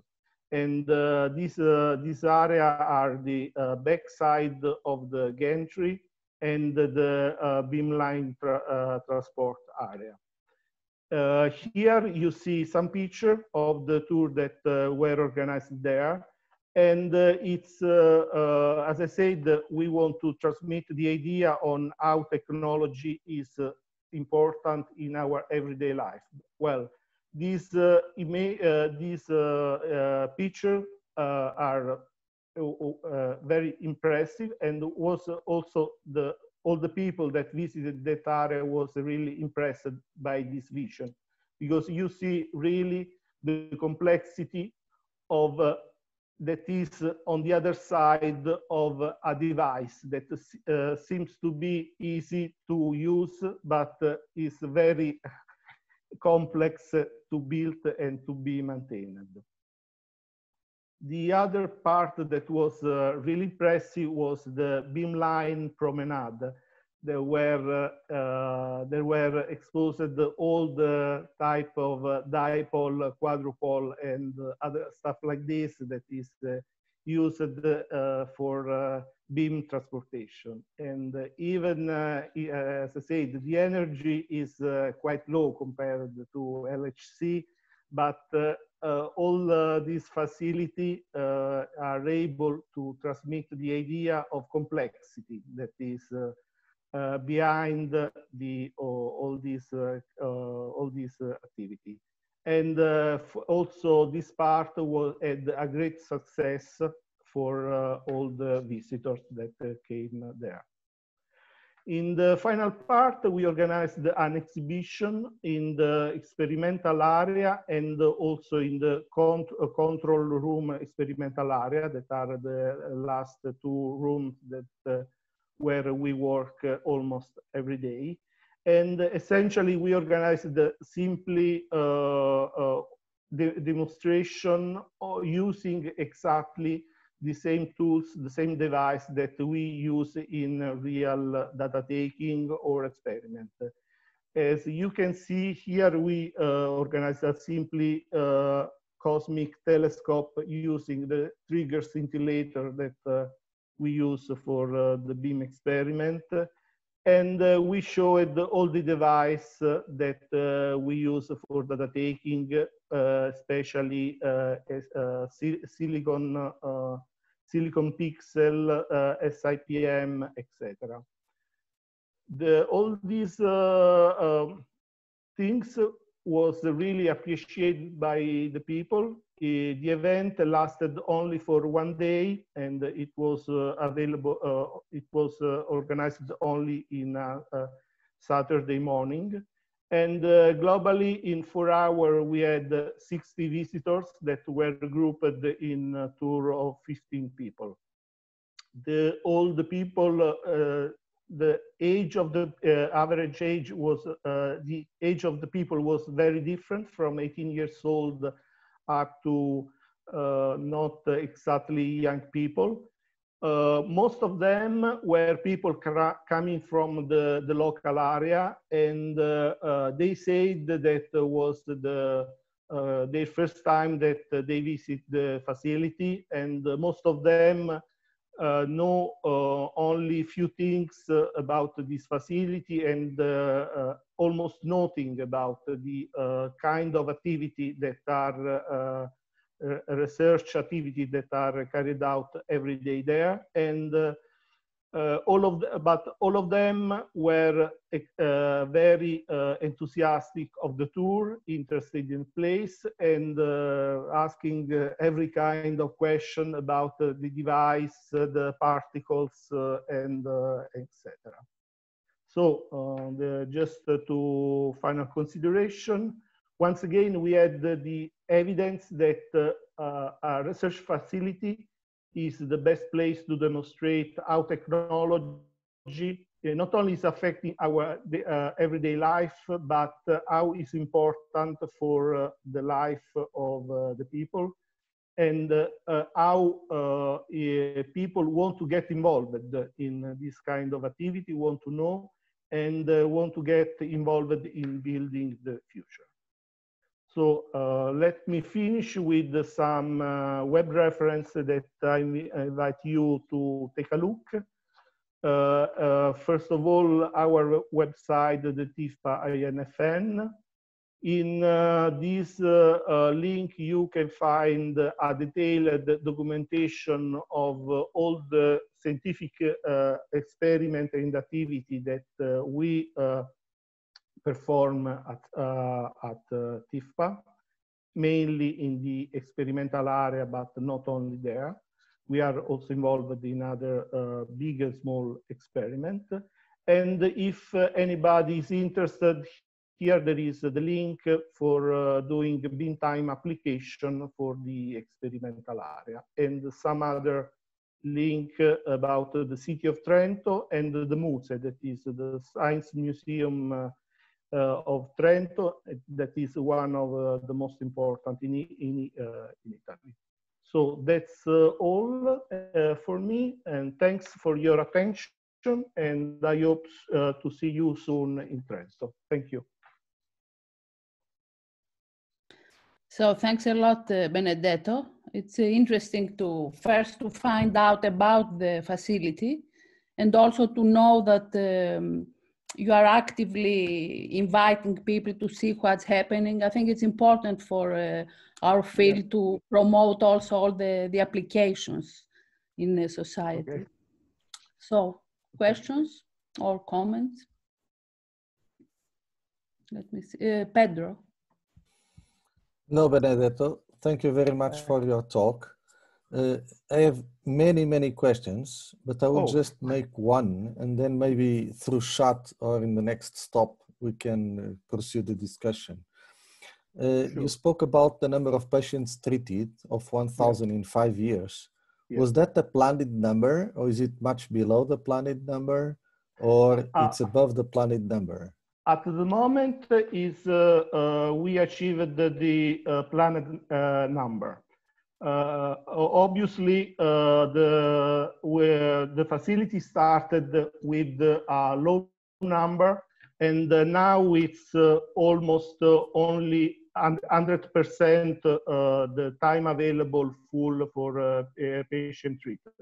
There were some delay in the last months due to the COVID pandemic, but the facility was opened also during this period, and we treated also some COVID patient in the last week. So only the experimental part was stopped, but now it's the facility is running at the full time. I mean, full time means from 8 in the morning up to 5, 6 in the afternoon, from Monday to Friday. That's Thank you. The hour. Thank you so much. More questions? It's Steve here. I don't think I can raise a hand because I'm a co-host, but one simple question I wanted to ask Benedetto: have you considered setting up virtual visits from there? Well, up to now, no. But this is actually a very good a good point. No, we never consider about virtual tour, but yeah, can be. This is really a good suggestion. Obviously, the main problem is the time, the people to to realize the setup, etc. But yeah, this is a good suggestion. Thank you for this idea. Maybe probably we can discuss of this by mail and later. Sure.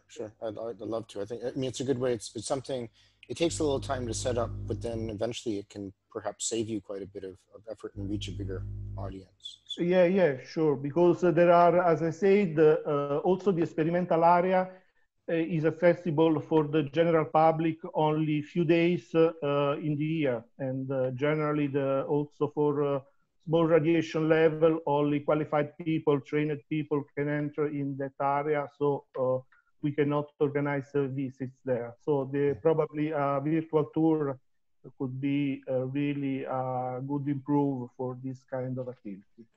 Thank you so much for the suggestion. Thank you for the very nice talk. Thank you. Are there more questions? I don't see any. Maybe I just ask, do you intend to repeat this event? Yes, depends on the general situation, because at the moment, as I said, only the medical activity are carried on, and all the other are suspended. We hope to resume all the experimental irradiation and the research activity in September, hopefully, and hoping that the COVID situation will become normal in that time. But for sure, yes, we will organize again this type of event.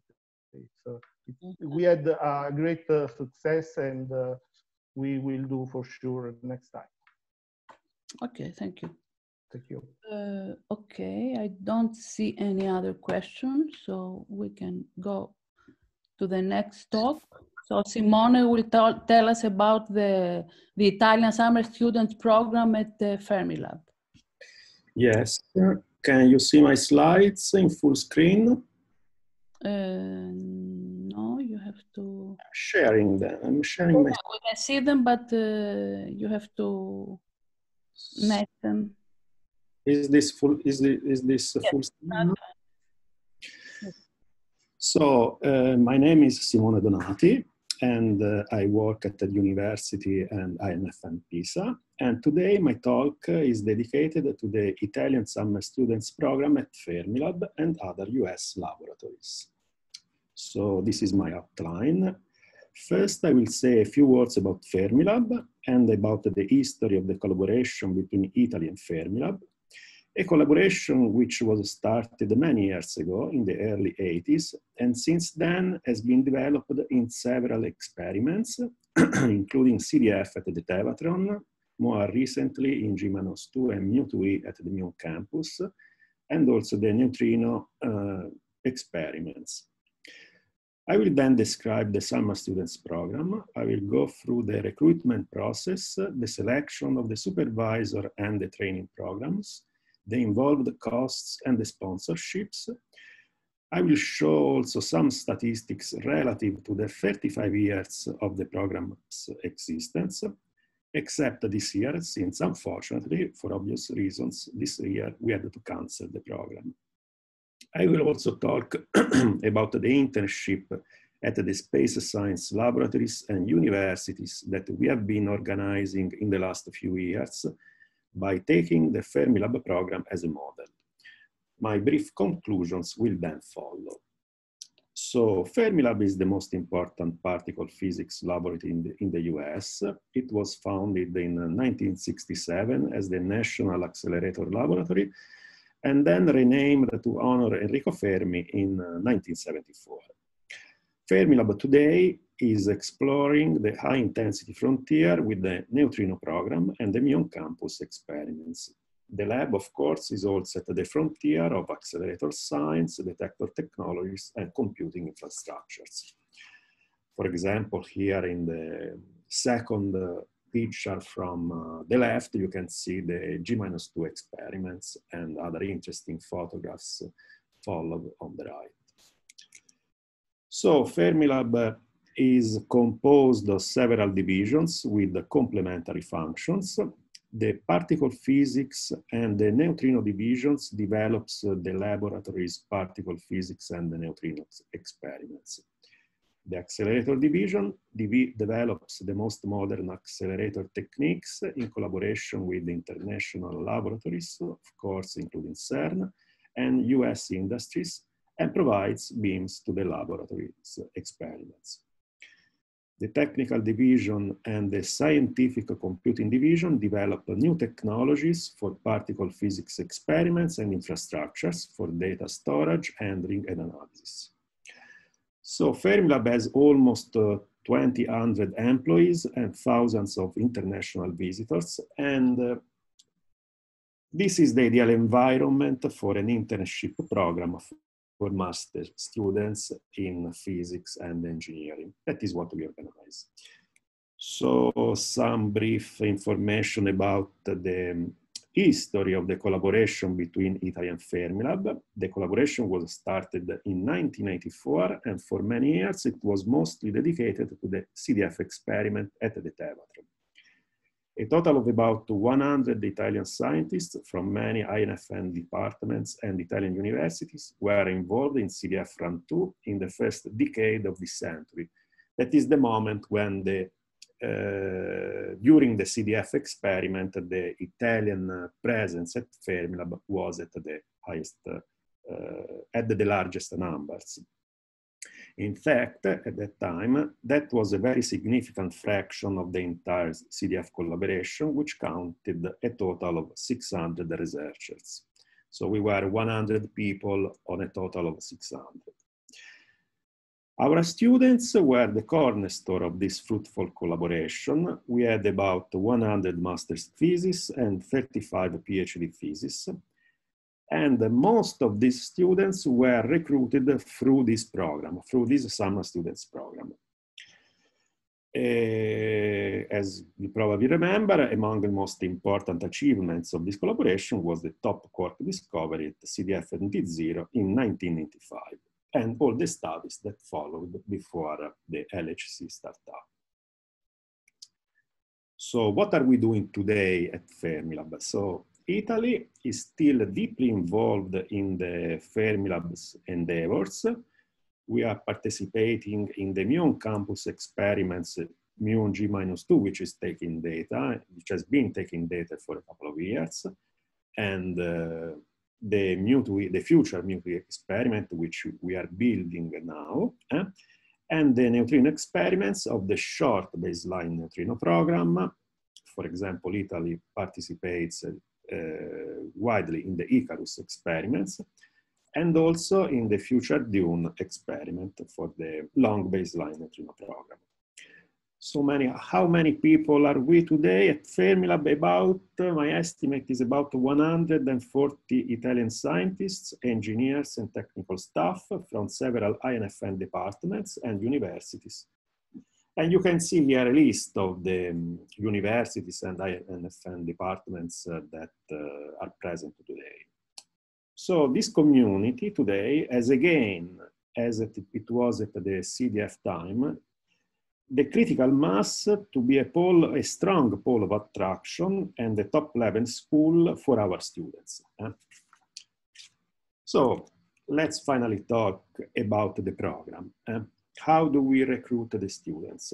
Well, we receive most applications from students enrolled at Italian universities, but a fraction of them are from students of European universities.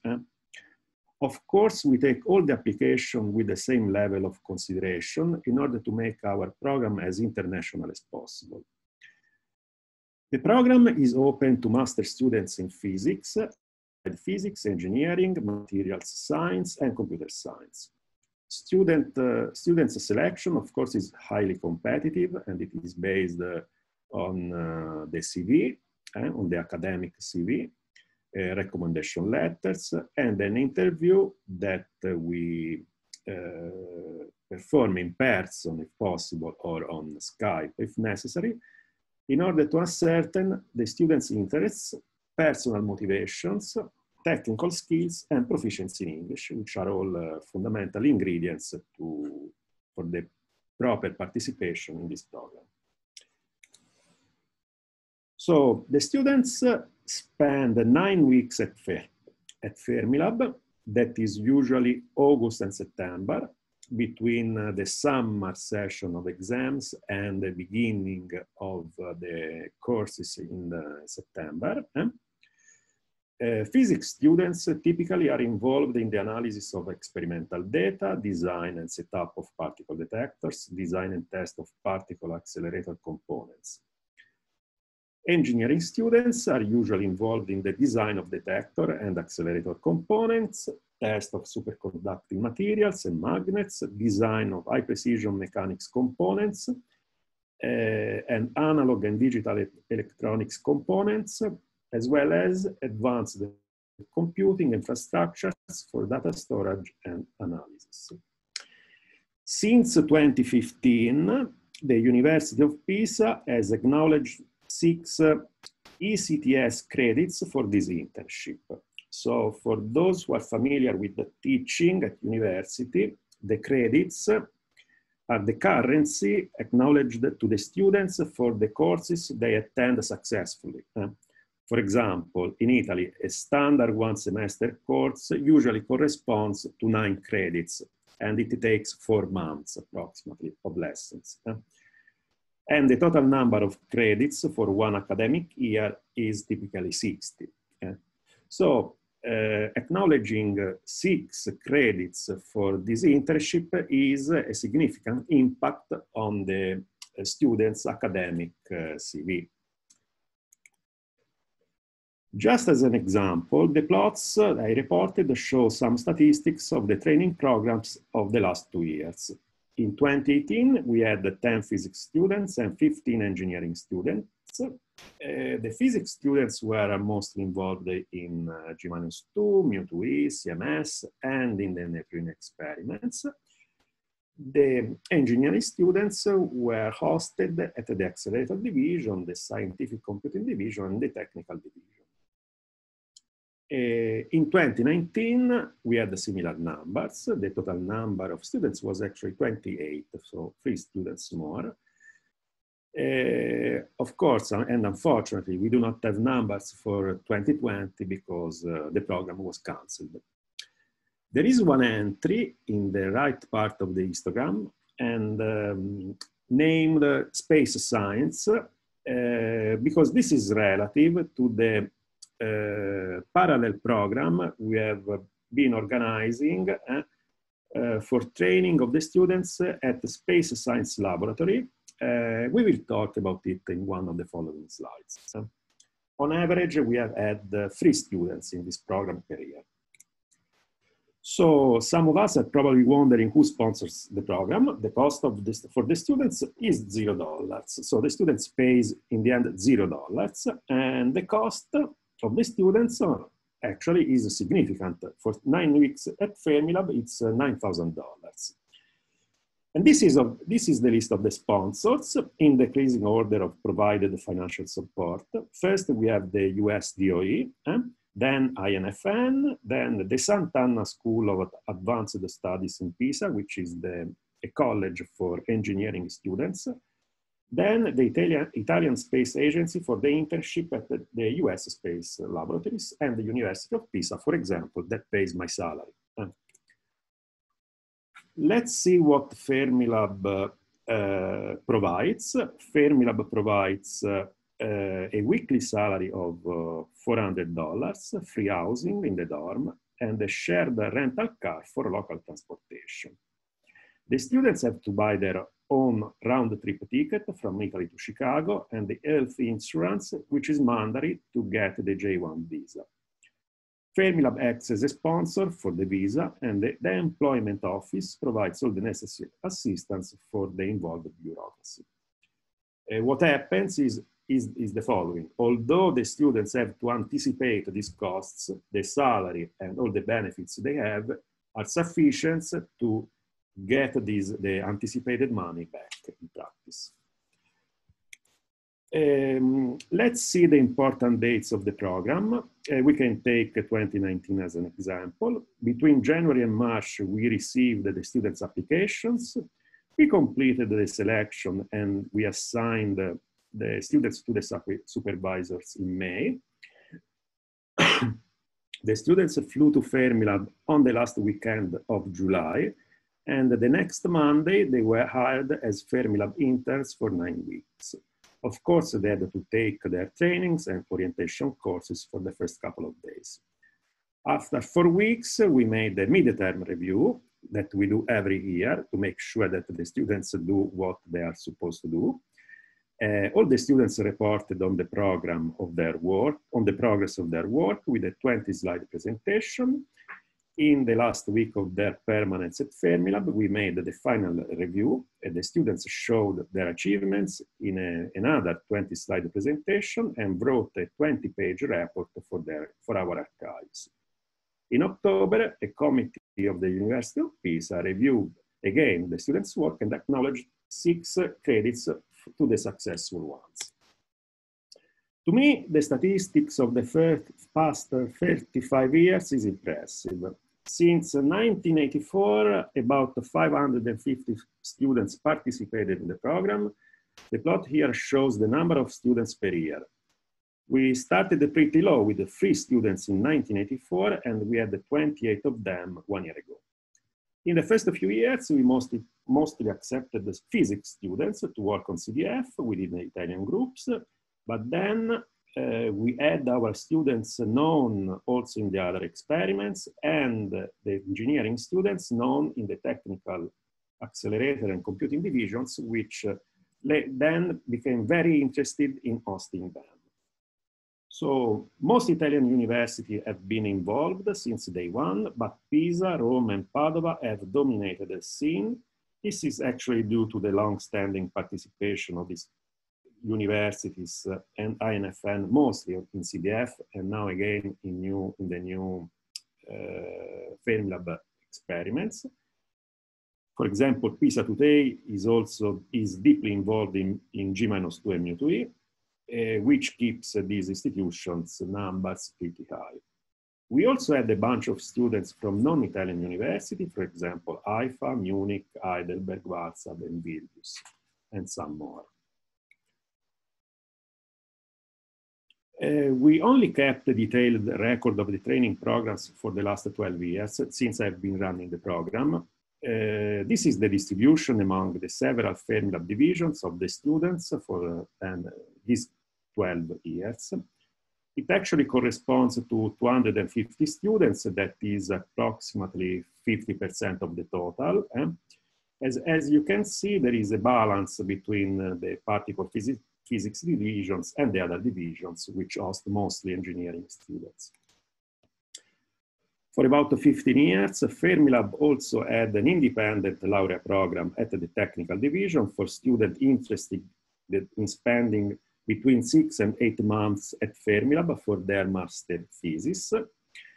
They received the full financial support for their permanence at Fermilab from the laboratory. And we had about 24 engineering students, mostly mechanical and electronic engineering students.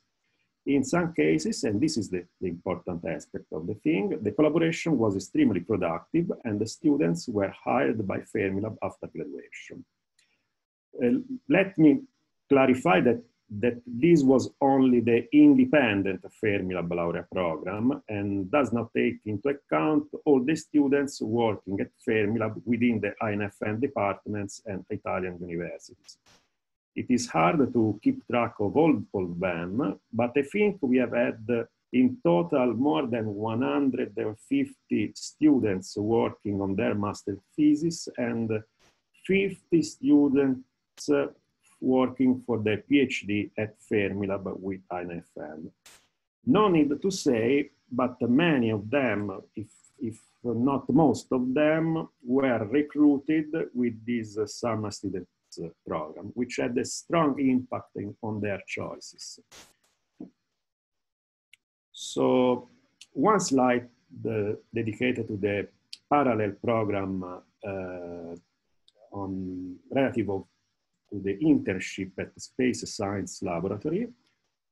With the financial support of the Italian Space Agency, the Italian Institute of Astrophysics, and INFN, on average, 3 summer students per year have had the opportunity of an internship in laboratories and universities involved in space science. We have basically reproduced the model of the Fermilab program. In this case, the selected students have one additional degree of freedom, since they basically choose their destination and their research groups on their own. We assist them in all the logistics on US soil and verify the progress of their programs during their permanence in US. So let me jump to my conclusions. The Italian Summer Students Program at Fermilab is a multidisciplinary 9-week internship program for physics and engineering students at master level. It is a very effective hands-on training on Fermilab high-tech research activities. Since the beginning, in 1984, we have had approximately 550 summer students, and many of them extended their collaboration with Fermilab with a master thesis or a PhD thesis. And actually, Fermilab with this program was the starting point of their career in physics. So we certainly hope to be able to organize the program again next year, since this year, for obvious reasons, we had to cancel it, and for the many years to come. So thanks. That's the conclusion of my talk. Okay, thank you very much, Simone. Very interesting. Certainly, I didn't know the existence of this program. Just a question. Just a question from me about the non-Italians. What percentage do you take? No, it's in the end, it is a small fraction. And the reason is that it is not easy to, there are many reasons. There is a preference to select students from an environment which has already connections with the Fermilab, no? Because the Fermilab, since it provides the largest fraction of financial support to the program, sees this as an investment. So the plan is we recruit them as summer interns and then they will stay. So this is easy if the students can be easily connected to groups, for example, INFM groups or English groups that already work at Fermilab. Right. Students which come from institutions which do not have already these connections, it's more difficult for them to stay. Although some cases have, I remember some cases in which this was successful. So the fraction is limited. In total, it has been maybe in the last 10 years, it could have been 10 students. Okay, thank you. Questions? I'm going to raise my hand like this because I don't have a blue hand to click. Thank you for a very, very nice talk. It looks like an excellent program. I was curious to sort of continue your discussion about the selection of students. I was wondering a couple of things. One is the timing. I'm not sure how the university students in Europe, their timing, how it is. I noticed that they come back late in September. They have an exam in October. Does this affect any of them having to attend courses? Or maybe at master's level, they don't have courses that they have to attend? Of course, this depends on the institution. No. Italian university usually start their courses again in the last decade of September. So for sure, the Italian students miss the exam session in September. In other countries, I'm not so sure. Originally, many years ago, at the beginning, the program was 3 months, not 9 weeks. So the students would miss also the July session. After a few years of experience, this was the permanence at Fermilab was shortened because it had a negative impact on the students' opportunity to take their exams. Since the program, now how is it today? 9 weeks is okay, also because since it's highly competitive, the students, there is a correlation between the speed that the students have in passing their exams and being selected for this program, because in the end, you tend to select the students who have better academic career and who are faster in taking their exams. So the fact that they miss the session in September is not a big deal. I don't know if I answered the question. Yeah, you answered my question. I see the same effect with our semester program at CERN. You've pre-selected a good group of people who can typically afford to miss sometime. There is a correlation. In this case, different, I think differently from what is being done at CERN, we interview all of them, make sure to understand what they think. It's not a cold selection based on the written CV. We talk to all of them. Also because you need to have a high efficiency, where the efficiency is defined as the number of students that stay for their thesis after having been summer students, and the number of students that you send to Fermilab. I don't know if the definition of efficiency was clear. So you have to make sure that you send the right student to work on the right training program with the right supervisor. So we have to select the students, supervisors, and match them as in the best possible way. I'm gonna turn over to Pedro in a second. I just wanted to finish up though on this point because it's interesting. Your goal seems to be, it's different than ours with our undergraduates. We're often actually doing a complete opposite selection there. We're looking for students in small institutions who wouldn't normally have a chance to do research, to give them that exposure. So it's very different. Our goal isn't necessarily thinking that they're going to stay on. Even in many cases, they might choose a different career, but it's to give them exposure. But it's a very different. It's different than what you're at a master's level, and I see that you're hoping to retain them. I mean, there are many effects that we take into account. One is the high efficiency, which of course is the progress of our collaboration with Fermilab, but there is also the education aspect. So sometimes we have selected also theorists, and the theory group at Fermilab has never accepted any student because they're busy, I don't know. And they don't even answer the emails, something. So nonetheless, we selected the theory students and sent them to do experimental work just because we were convinced that this was good for the student. Then even if he was going then to work on perovskites. I have an example of a student from the University of Naples that was a solid state theorist. I selected him, I worked on some experimental stuff, and then 1 or 2 years later, I met him here in Pisa because he was a PhD student at the Scuola Normale working on theory of solid state physics.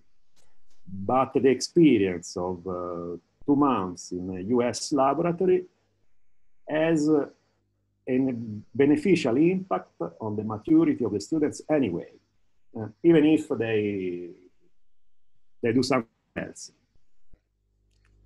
Okay, thank you. Question from Pedro. Thank you, Simone, for this very nice talk and fantastic program. I just didn't understood very well. The students are coming from the university level, 3rd year, 2nd year, or 1st year, or you let them apply at what stage? Because for CERN summer program, they usually have to finish the first 3 years. Yes, so they are in the last 10 years or so, we have restricted the program to master students. Initially, we accepted also bachelor students, so at the 3rd year of the university. Why did we do that? Well, when there was CDF and where there were many Italian people at Fermilab through the summer, it was easy to take care of a young student at the 3rd year of university because you would assign him an Italian supervisor. No, a student that has just studied quantum mechanics and does not know much of particle physics, you cannot assign him to a US supervisor. It's too complicated. At the end of CDF and a more reduced presence of Italian people at Fermilab through the summer, we had to take the decision to select more experienced students. So 4th year, basically, 4th, 5th. Now, as I showed in my slides, with the Icarus, with the neutrino program, and genomes still taking data, neutrino being constructed, the presence, there was a dip, no, between 2010 and 2017. There was a dip in our presence and our capability to take care of very young students. So this is not a rule cast in the stone. I decided it, so I can decide with my colleagues. So if we are able to take care of them properly, we can decide to accept also younger students. You try to associate them to Italian researchers? Well, a master student, a smart master student can work with anybody. Yes. You know? Also because many times they are very close to the moment when they are almost done with their exams and they are close to choosing their thesis. So in that case, they have done particle physics courses and so on. In that case, you can choose the supervisor that you want. If third year students should be supervised by someone that has more time to spend with them, that has more patience. You know, a US scientist, family of a scientist, has the time that he has. No. Mm-hmm. Okay, thank you. Thank you. Are there any more questions? I don't see any. Anyway, we can always continue the discussion at the end of the session. So if you can stop sharing, Simone. Thank you very much again. Yes, stop share. Yes, thank you. Thank you. So now we go to Sarah Maria, who will tell us about the spreading interest in particle physics among high school students.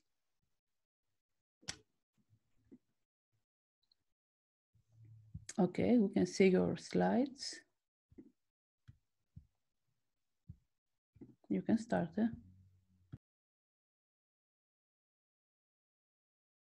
Maybe you're muted.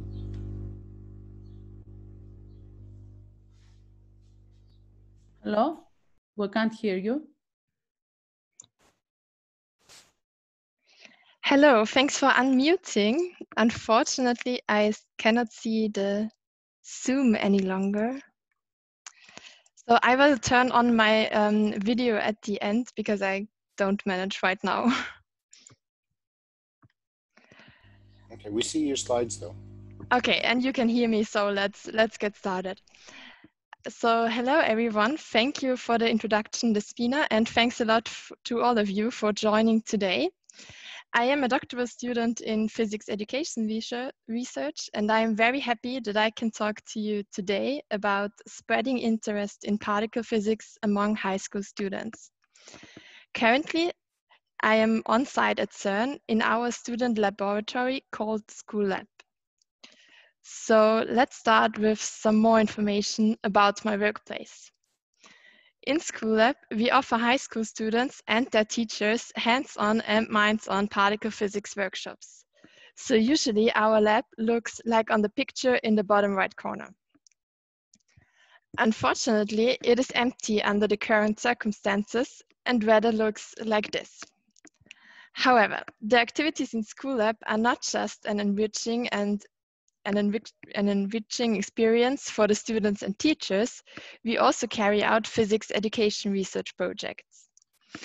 As you can see in the Feynman diagram-like image, the aim of physics education research is to build a bridge between teachers and students, in other words, between teaching and learning.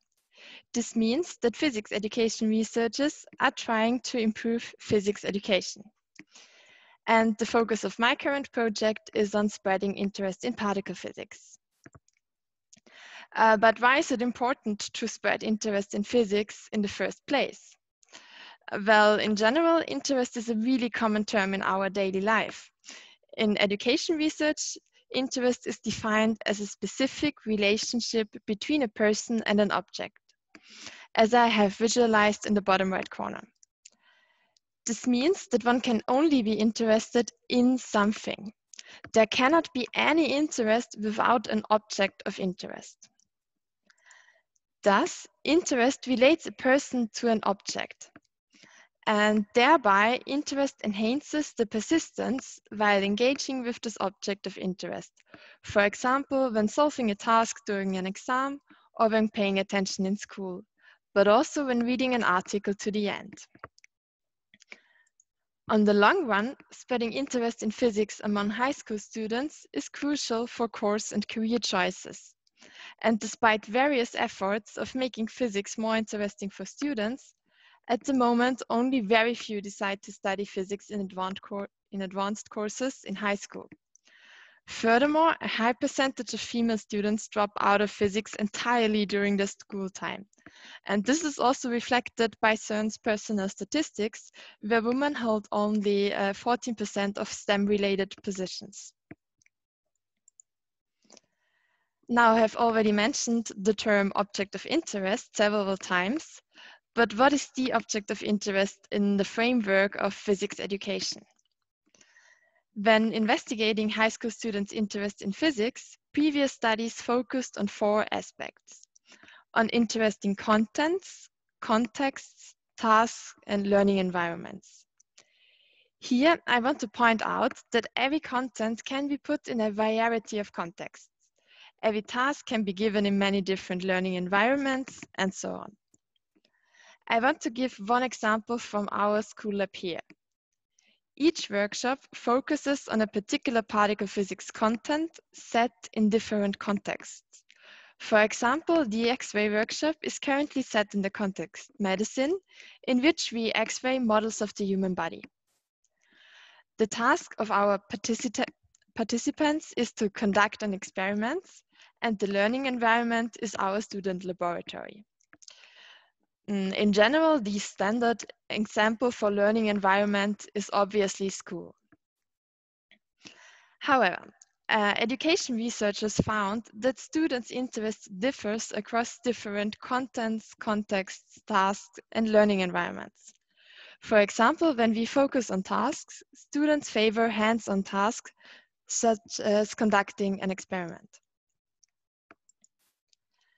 Overall, most studies report a positive effect of context-based science education on students' interest. This seems plausible because the context plays a special role. It acts as a frame for the content, task, or learning environment. Thus, the context can be considered as the key to interest in physics. Okay. Since students differ in their preferences of content, context, task, and learning environments, they can be categorized into different interest types. Previous studies distinguish between 2 types of interest. Type 1 students are generally and highly interested in the broad field of physics. From calculation and formulas to relevance for society, they like everything as long as it is related to physics. This type consists mainly of boys, so the sex ratio in the image below is almost correct. Type 2 students, on the other hand, are highly interested in physics related to nature and humans, and in applications and relevance for society. But type 2 students are not at all interested in hard physics. This interest types consists mainly of girls. Again, the sex ratio in the image below is almost correct. Those 2 types can be found for all content areas, but it does not mean that one student who is type 1 in one content area also is type 1 in all the other content areas. However, those 2 types are the main types of interest, but of course the world is not black and white, and about 1/3 of the students cannot be categorized into these types. Now let's focus on interest in particle physics. Obviously, we all love it. It is interesting, it's fascinating and mind-blowing. Thus, we tend to assume that particle physics is equally and highly interesting for all types of students. We might even call it a super spreader of interest. But this is rather the impression that we have as passionate particle physicists. Nevertheless, previous studies have not included particle physics contents. Thus, empirical research is needed to have a sound basis for our assumption. This is the reason why I have conducted an empirical study to figure out how interesting particle physics contents are. Therefore, I have created an online questionnaire consisting of an introduction text and 33 items about the students' interest in particle physics. The questionnaire was filled out by in total 99 German-speaking students in 9th grade. And the questionnaire was in German to be able to compare it with a previous interest study about classical physics contents. Now I want to show you how the questionnaire looks like. At the beginning, the students are asked these questions. How interested are you in doing the following? And then one exemplary item is learning more about how a particle accelerator works.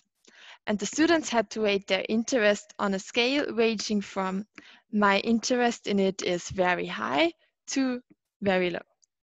So this is just one exemplary item out of 33. And each of these items was created for a certain category. Our example from the last slide belongs to the item category learning more about the function principle of technical devices. There were 11 different categories with 3 items each, resulting in 33 items. Unfortunately, we don't have enough time to go through my whole questionnaire and I don't want to bore you to sleep. Thus, I will give you 2 more examples of item categories and respective items. Another item category is learning more about qualitative physics. And one exemplary item is learning more about which interaction binds together the elementary particles in the nucleus space.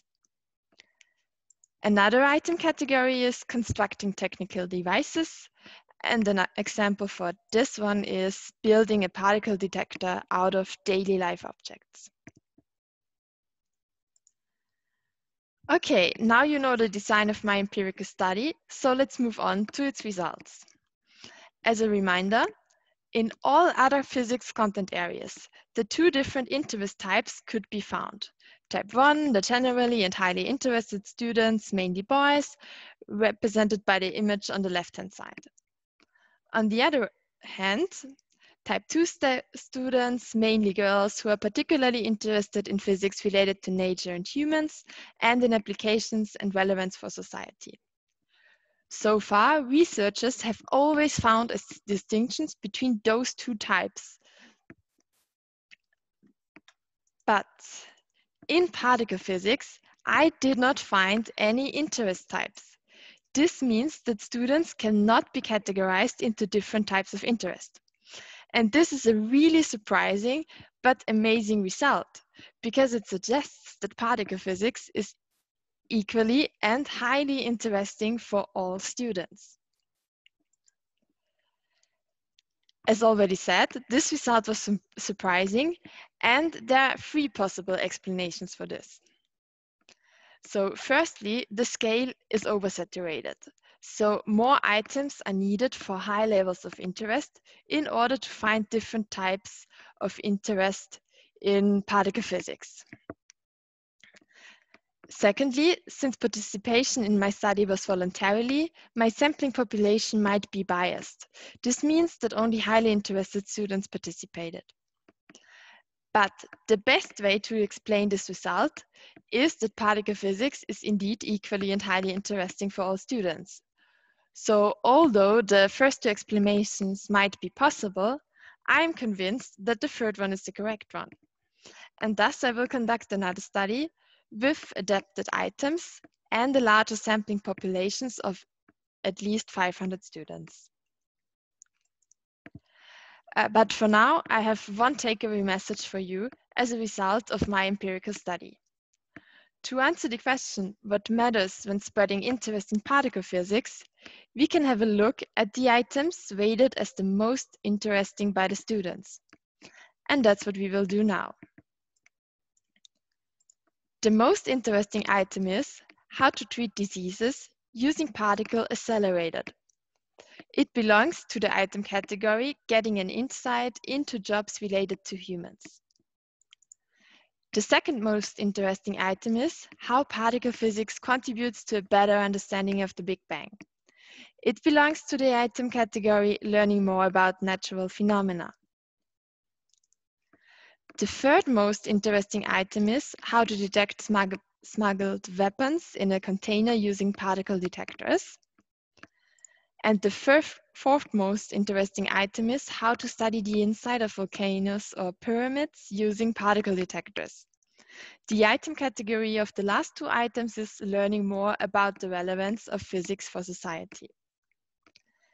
So, the empirical study suggests that particle physics is already an equally and highly interesting content area.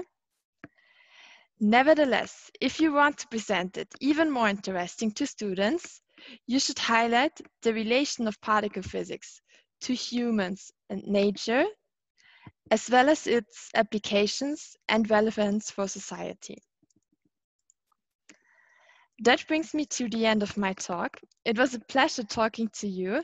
I apologize for not being able to turn on the video. I will try to do this when ending slide sharing. So thank you very much for your attention, and I'm looking forward to your questions. Thank you very much, Sarah. Very interesting study, and maybe the results can be put in our IPOC database. I think it would be interesting for... Yes, I'm happy to do so. We can for sure talk about that. Okay. Okay. Ah, yes, now you can see me. Okay. Yes, and in the background, our school lab. Okay, so are there questions or comments?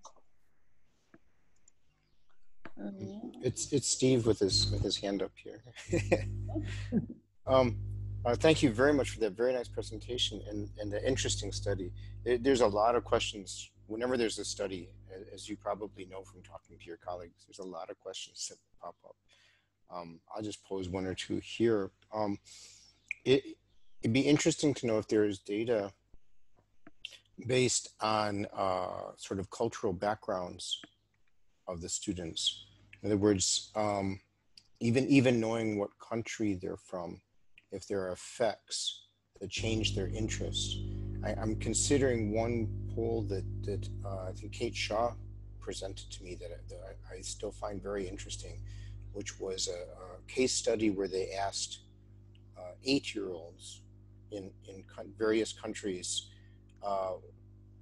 to identify the gender of different occupations, and found in certain countries, scientists came up woman as much as men or even more. Other countries, it was a man's thing. And so it can tell you a little bit about, the background in specific countries for that. And there's a lot of variables like that would be interesting to see. Of course, you need a huge sample, and we're physicists, we're used to really big samples. Maybe you can comment.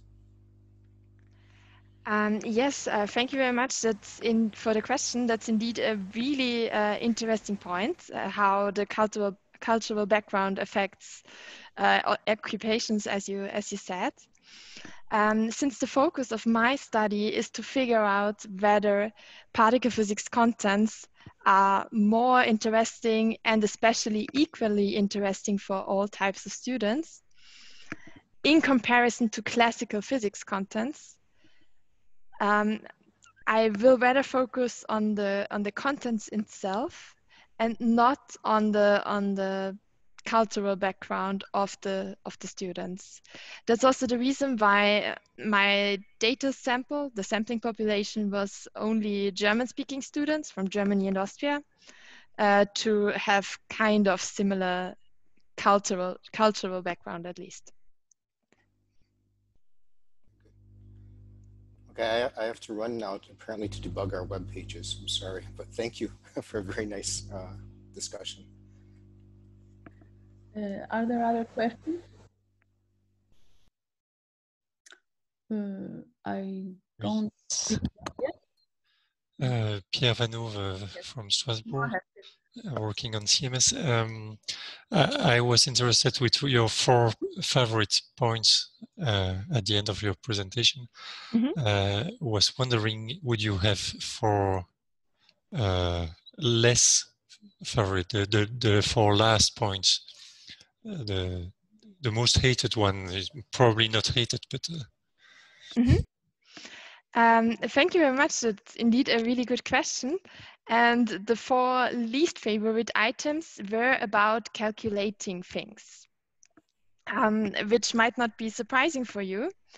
So when it's about to calculate, for example, the collision energy of 2 particles that move with nearly speed of light, that is not very popular. So calculate things. And also the item, so this was one item category, calculation of something. And another item category was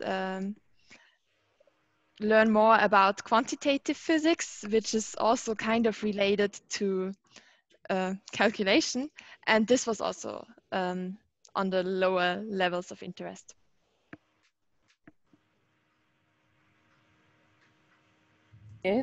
Okay, there is another question from Amol. Hi, my question is, what grade level are these students at? And will you be doing some follow-up of this study to see if these students actually go and do particle physics later on? So I did not understand the first question, so I will start with the second one. The first question is, sorry, are they like high school students, college students? What is the level of this? It was high school students in 9th grade, so they are about 15 years old. And they were from different school types. So not only high school, but also lower level schools, so that there are mixed backgrounds. And you ask about the follow-up. No, there is no follow-up study plans. I also, yes, this is not a focus of my study, since I just ask at some point how their interest is. And afterwards, they don't have a particular instructions in particle physics. So I cannot measure an effect of something that I have done. It may be interesting though to figure out, especially since the result that you mentioned was everybody seemed to be really interested in particle physics. But of course, the distinction will matter when they will have to decide whether to actually do particle physics or not. Okay. Just a comment. Thanks. I see. Yeah. Are there more questions? And there is, no, this is from the previous one. Okay, there is a question from Pezza Vetelli on Mattermost. So the question for Sarah, how was this questionnaire presented to students, given how most of the liked content seemed pretty multifaceted and linked to those areas of interest that already motivate the type 2 students? For example, given how the interesting parts of particle physics seem to be mostly about societal links and such, how do you distinguish between the interest groups when type 1 students are also cool with those themes being present? Were the students questioned before or after being shown all the awesome things related to particle physics outside their own school? So that was a long one. Okay, yes, that was indeed a very long question. I'm not sure if I've fully understood, but I will refer to the points that I've understood for sure. So the questionnaire consisted, as I said, of an introduction text about particle physics, and then of those 33 items. So the only thing they had was the introduction text, and I also cannot tell if they have really read it or not. So maybe they have no background knowledge at all about particle physics, but they can still express their interest in the items. And another question was, I think, about how I got in touch with students, right? How I acquired them. I think this was also part of the question. So in particular, I used to work as a physics teacher in Austria. So I have some colleagues who are still teachers, and I just contacted them and asked them to fill in the questionnaire during their lesson, and they get a little CERN goodie as a reward. So this does not mean that they had particle physics lessons as a preparation. Usually they had not, since it's just not part of the curriculum. So that's how I got in touch with the students. And also some teachers that have participated in our high school teachers internships programs. I also contacted them and asked them for help.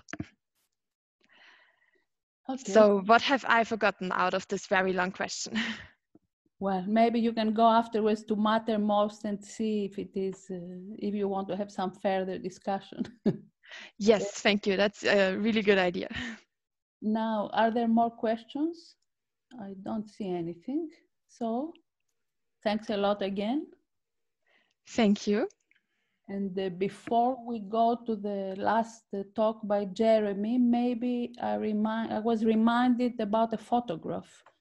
Do you want to take a photograph at the end of the session? If this is the case, please stay at the end of the next talk, turn on your cameras, and we'll take a screenshot like we did in the previous sessions. And then we can have the discussion for those who are interested.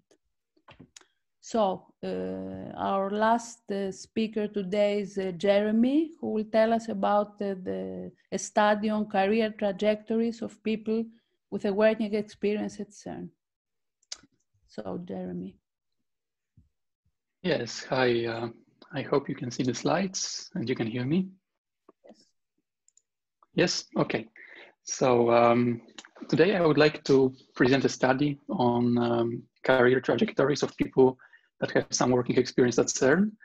And I will have a pleasure to report on behalf of a group that's composed of representatives from all 4 large LHC experiments, which are listed in this slide.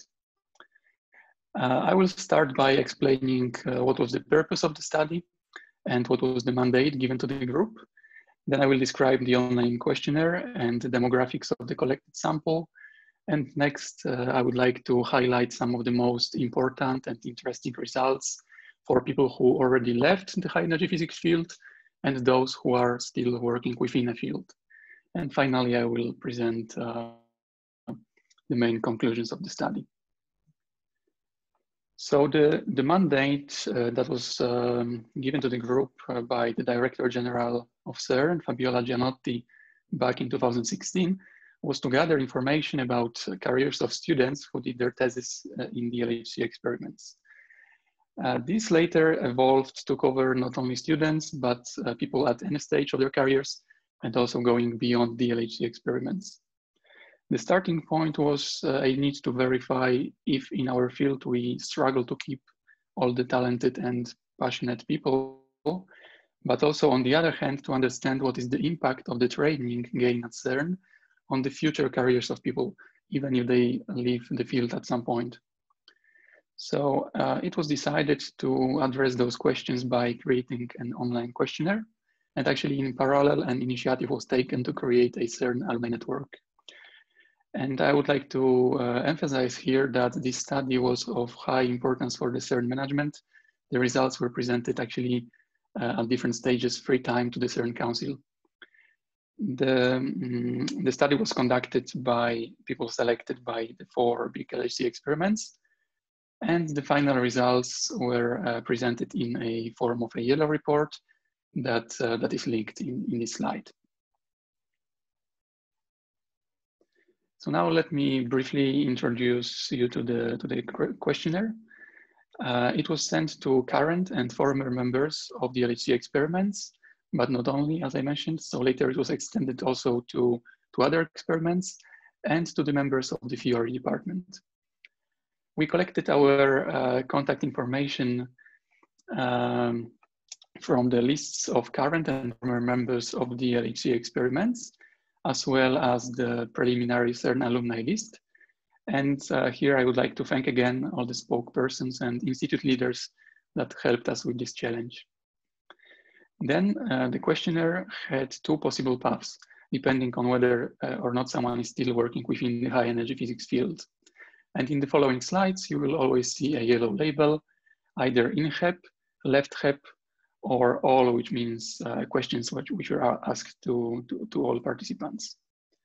We aimed to create a detailed survey with wide choice of answers, and we also allowed for free text answers. And the survey was closed in September 2017. And in total, we collected almost 2,700 responses, plus additional 169 for the theory questionnaire. And here a disclaimer, even though this statistical sample is quite large, of course, it cannot represent the whole population of CERN users, and we should be aware of some possible biases. So coming to the description of the collected sample, 1/4 of replies comes from female respondents and 3/4 from males. Around 70% are still working in the high energy physics field. And we got replies mainly from Atlas and CMS, followed by LHCb, ALICE, and then other experiments, mainly NA62. Concerning nationality of our respondents, the largest fraction comes from Italy, followed by the US, Germany, France, and UK. But we received replies from 84 different nationalities in total. And here I would like to make a small comment, which is that in some of the plots, we only show records for number of entries above some threshold. So for instance, in this case, we only show countries with at least 40 replies. The age distribution was quite similar for people still in HEP and those who left. The average is around 37 years old. And as you can see, the bulk of the answers comes from young people between, let's say, 25 and 35 years old. Regarding the background of our respondents, vast majority are experimental physicists, but there is also a non-negligible fraction of people with background in theoretical physics, engineering, and IT. One of the goals of the survey was to understand if people are satisfied with their time spent at CERN. And it turns out that more than 80% of people are either satisfied or very satisfied. And this satisfaction level actually doesn't depend on nationality. However, there is also a small fraction, around 4%, of people which are unsatisfied or even very unsatisfied with their experience at CERN, which I believe we should pay more attention to and try to understand. Now let's focus on specifically on people who are no longer within the high energy physics field. In this part of the sample, we have mainly people who left after finishing their PhD or postdoc, and almost 60% of them ended up in a private sector, with 20% in a public sector. To be more precise about the work sector, majority of our respondents currently work in IT, followed by academia, but no longer within the high energy physics field, financial institutions, and high-tech companies. But there's also a number of other sectors, such as consulting, government, or energy. Given that the most popular sector is IT, it's not surprising that the job title of most of our respondents is software engineer, but the next most popular job titles are analysts, manager, consultant, or teacher. And we would like to notice that around 20% of our respondents reach rather important positions in their companies, such as manager, director, or executive. We also asked what skills acquired at CERN people find useful in their current jobs. And there was really a wide variety of those. Large fraction of people listed programming, working in an international environment, the data analysis as the most important skills, but there were many other listed, such as logical thinking, communication skills, work under pressure, or adaptability.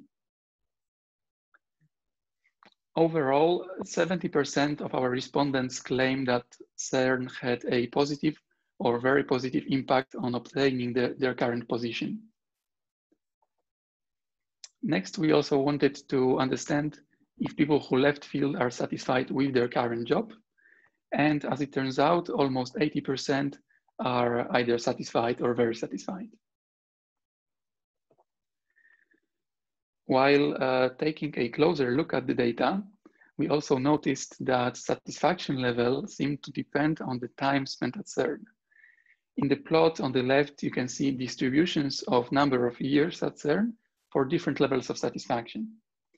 And as you can notice, those black and pink points, which are satisfied or very satisfied, seem to be slightly shifted to the right, so towards higher number of years spent at CERN, comparing to neutral, unsatisfied, and very unsatisfied.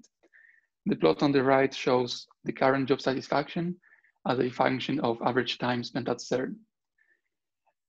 The origin of this correlation is not completely clear, but one possible explanation would be that more expertise and skills acquired during stay at CERN lead to people getting better and therefore more satisfying jobs.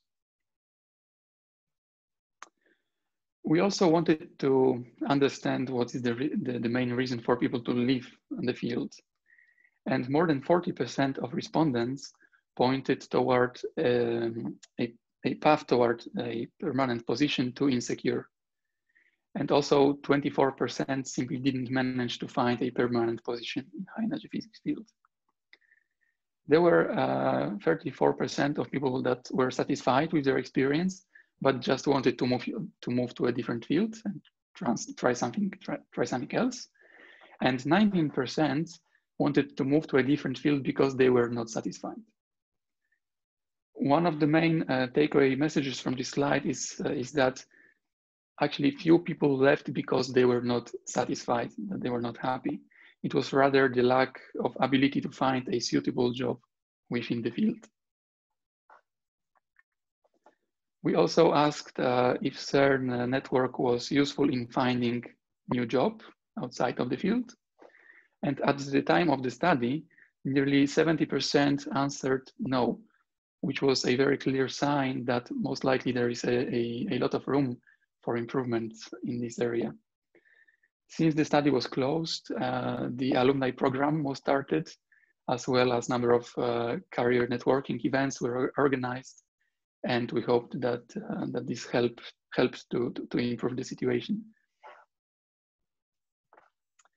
Now let's move to people who are still within the field. First, it turns out that vast majority of people wants to stay in the high energy physics domain. And not surprisingly, in general, the more stable the position, the more people are willing to stay in the field. There is, however, a visible decline in motivation to stay among PhD students compared to undergraduate or postdocs. Next, let's have a look at a relation between nationality and place of living or working. As you can see in the plot, most people work in their country of origin, which is the diagonal. However, there is also a clearly visible vertical line for Switzerland, which shows the effect of CERN. And in the last part, I would like to focus on the questionnaire dedicated to the members of the theory department. We received 169 answers. And there, then one can notice some differences between the main survey and this one. So first, fraction of female respondents is lower, from 24 down to 12%, which is, by the way, in agreement with the global average for theoretical physics field. The respondents have mainly permanent positions, and 95% of them have a PhD.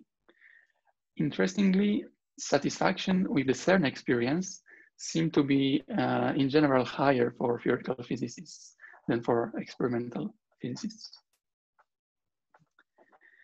Among the most important advantages of being at CERN, theorists pointed to an ability to meet and discuss with other theorists, followed by access to information about the latest developments in the theoretical physics field, and also most recent experimental results.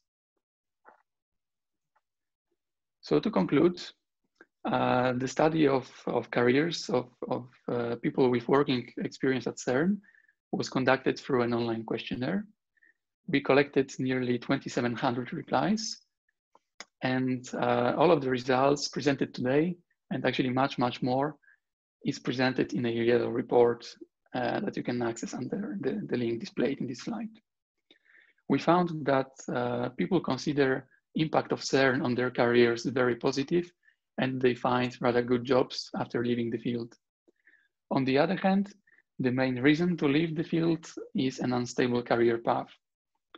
We also learned that at the time of the study, CERN was not particularly helpful with finding jobs outside of the field, and we hope that to some extent, launching the alumni program and organizing career networking events helped with this issue. So thank you for your attention, and this is all that I wanted to share with you. And of course, I will be happy to answer your questions. So thank you very much, Jeremy, for this very interesting talk, this very interesting study of careers after CERN.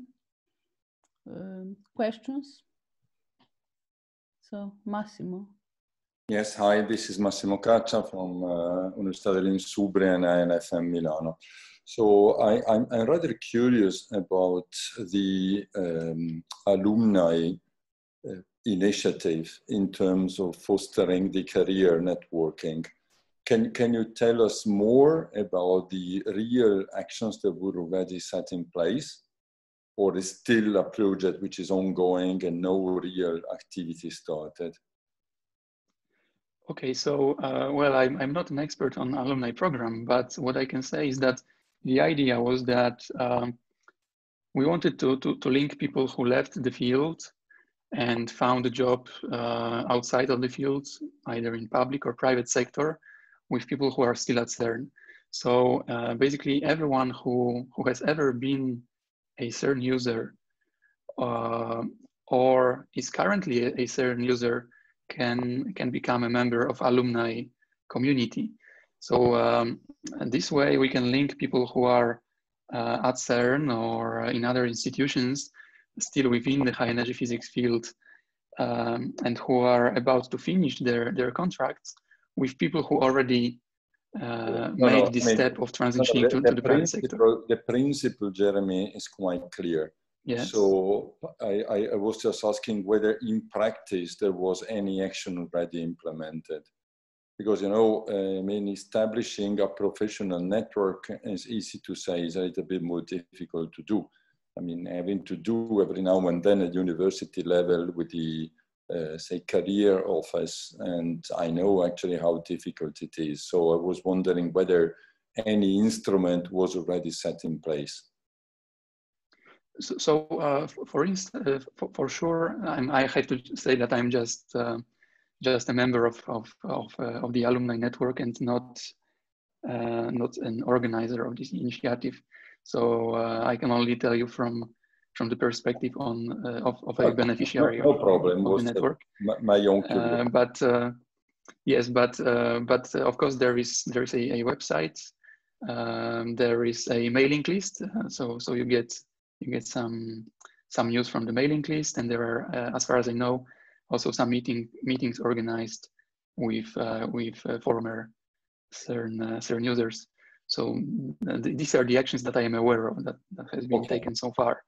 But as I said, I'm not the best person to answer to this question. Okay, thank you.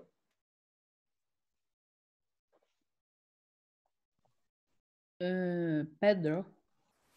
Thank you very much, Jeremy, for this very nice overview. In your slide 18, where you somehow show the reason to leave HEP, can I conclude that don't manage to find a permanent position would be people included in path towards a permanent position too insecure? So this 24% would be part of the 43%, or would be added, most likely, would be yes. partly? So basically multiple answers were allowed. So Yeah, indeed, okay.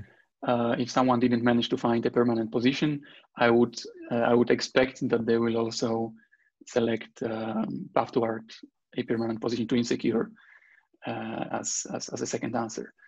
So well, I don't have a very precise answer. What is the fraction of what is the overlap between the two? But I would expect that there is quite some overlap. Yes. Okay. Thank you.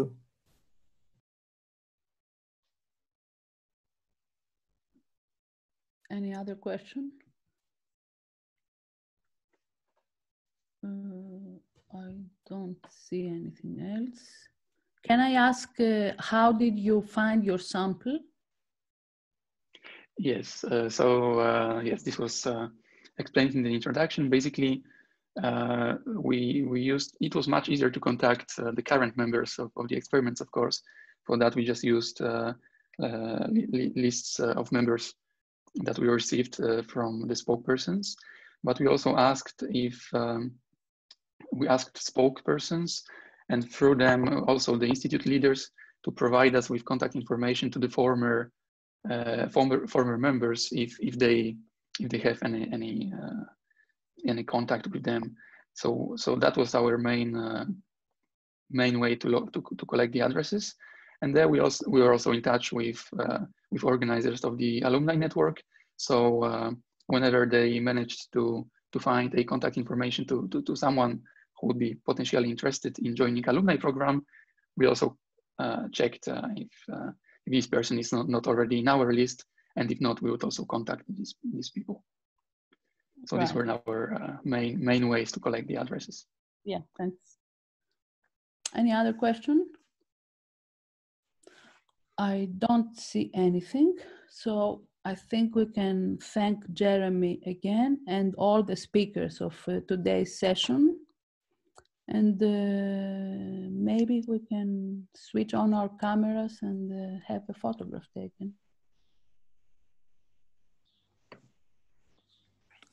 So who is taking the photograph? Who was taking it on previous occasion? Pedro is the expert. Every time I do it, I end up getting... Will you do it again? Yes. Breaking everything. I'm just waiting for everybody to join. Well, we have only 18 participants now. So basically we are all here.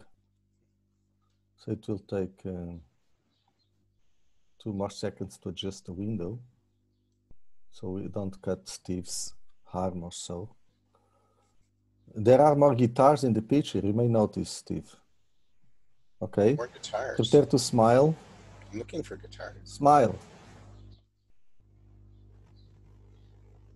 That was done. Thank you. Very good. Thank you. Thank you, Pedro. Where's the other guitars? Thank you. Jeremy. Okay, Jeremy has a guitar. Yeah, I guess it's me. I should hang a microphone in the back. More guitars, Sasha. Excellent. Okay, so next time we join up, we're going to start with music. Yes, but the guitars are hanging on the wall, like a museum. They should be being played. Marzena has a whole detector hanging on her wall. It's pretty cool.